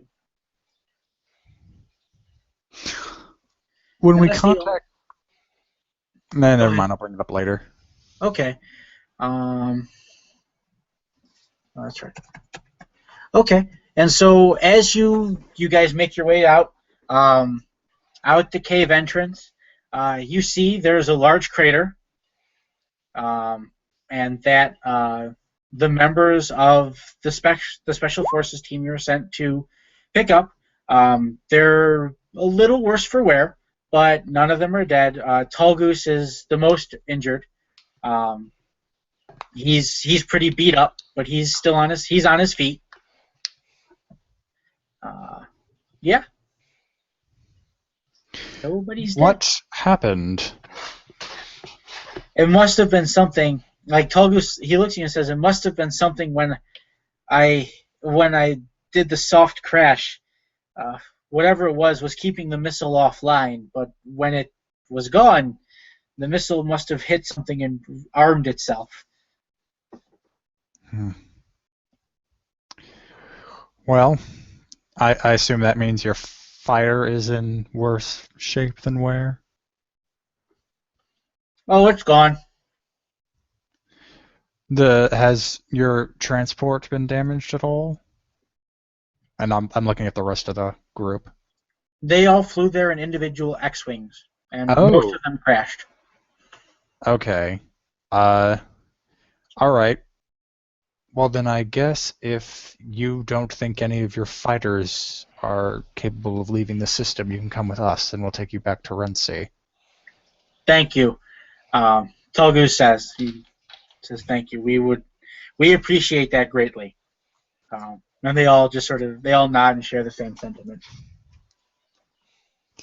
Yes. I guess if it would sort of defeat the purpose of a rescue mission if we just left you here with broken ships. We'll send backup. Well, if we're leaving notes here, we might want to make sure we wipe all the navigation data and everything from them.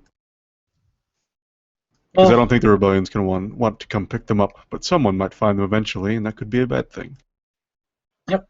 So it'll just be an average mechanics check. You know how to wipe the flight data and stuff. You only need to make it once because there's only one ship where it's intact. Oh. The other black boxes, the insides are all slag, just like with the cargo freighters. Does anyone have ranks in mechanics? Nope. Okay, I'll just try it. There we go. Seems There you someone go. helped So you're me. able to wipe it. And you all get into the sun flare, and you take off. And there's no sign of the storm. Well, that's nice. Good job. We fixed it. You did. You We totally fixed it did. by breaking it. Mm-hmm. All right. I guess then we will regroup with Rensi. I especially want to ask her. Oh, wait. So on our way out, apparently a bunch of people have gone missing. Do we see any other ships around? We didn't see any other people. Nope. No other ships. No other people.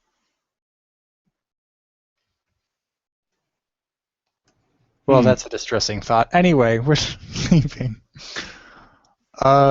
Maybe they suffered the same fate, but they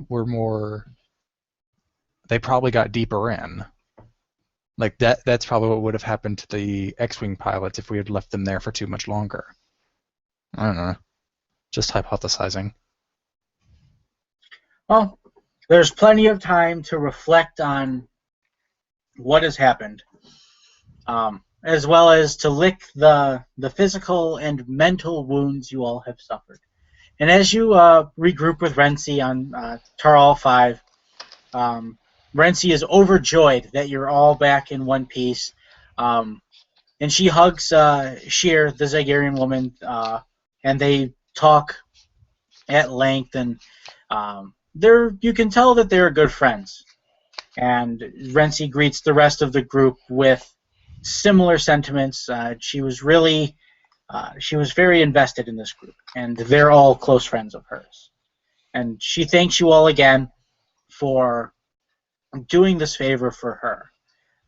And she says if you should ever need anything for any of your missions, then you ask her for help. She will do everything she can to get you whatever you need. That is most gracious. And also, here are the environmental suits you let us borrow. We kept them in confined condition. You did. We lost one glow rod, unfortunately. That's fine. Glow rods are, they're cheap. Also, I understand if you haven't checked on him yet, but we caused quite a drastic change back there. I was wondering if maybe the captain had suddenly gone into remission or something. Any change in his condition? She shakes her head. There's been no change. It's almost like it's gotten worse. We need to go see him again. That'll be an adventure for another time. But yes, so that brings Eye of the Storm to a close. Or Eye of the Storm to a close. Thank you very much for playing, and thank you very much for listening. And we will see you all next time. Ta-ta. XP and everything?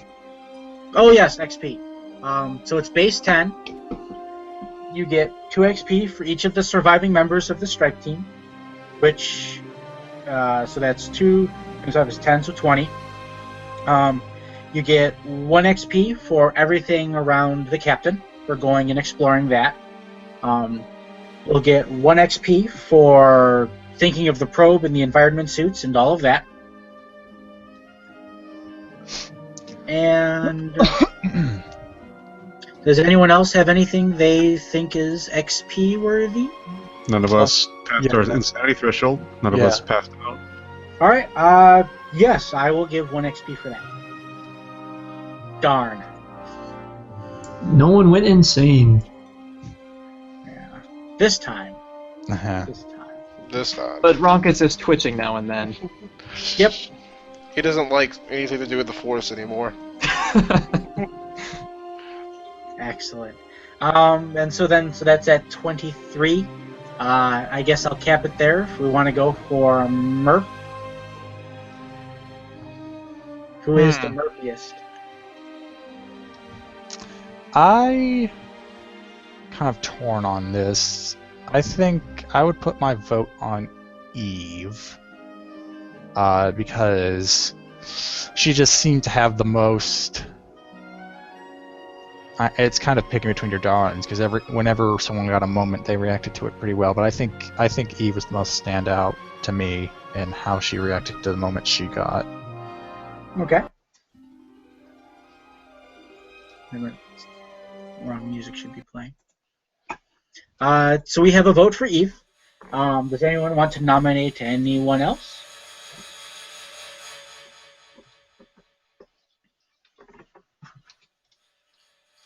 Oh no, I mean, yeah, it's the same kind of thing where every time someone had something to do, there was good interaction where there was interaction. Okay. Roll off. Everyone roll a D100. If you guys want to put it to a D100 roll, that's fine with me. Why not? I have no idea where that thing is. And then, Riss, if you want to roll a 1d4, and that will reduce your obligation based on how much you roll for that obligation. Okay, that was the obligation, by the way, not the 100. Yeah. Okay. This is ruling the D100 rolls. Evidently. Yeah. Right, so we've got 4 rolls. We're missing Leslie and Rissel? Yes, Leslie and Ben. The D100 is with me. Yeah, like, do we want to just vote? Like, just do the Well, vote in I- the chat first? It seemed like the biggest problem was nominations. Yeah, we were voting, but then no one was speaking up about anything. So, Well, I mean, Jack did, but that was it. Do you have someone to vote for? I would have said Hank.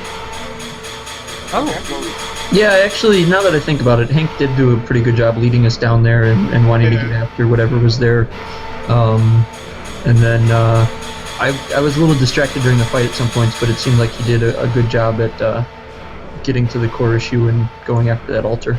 okay, so it's between Eve and Hank then.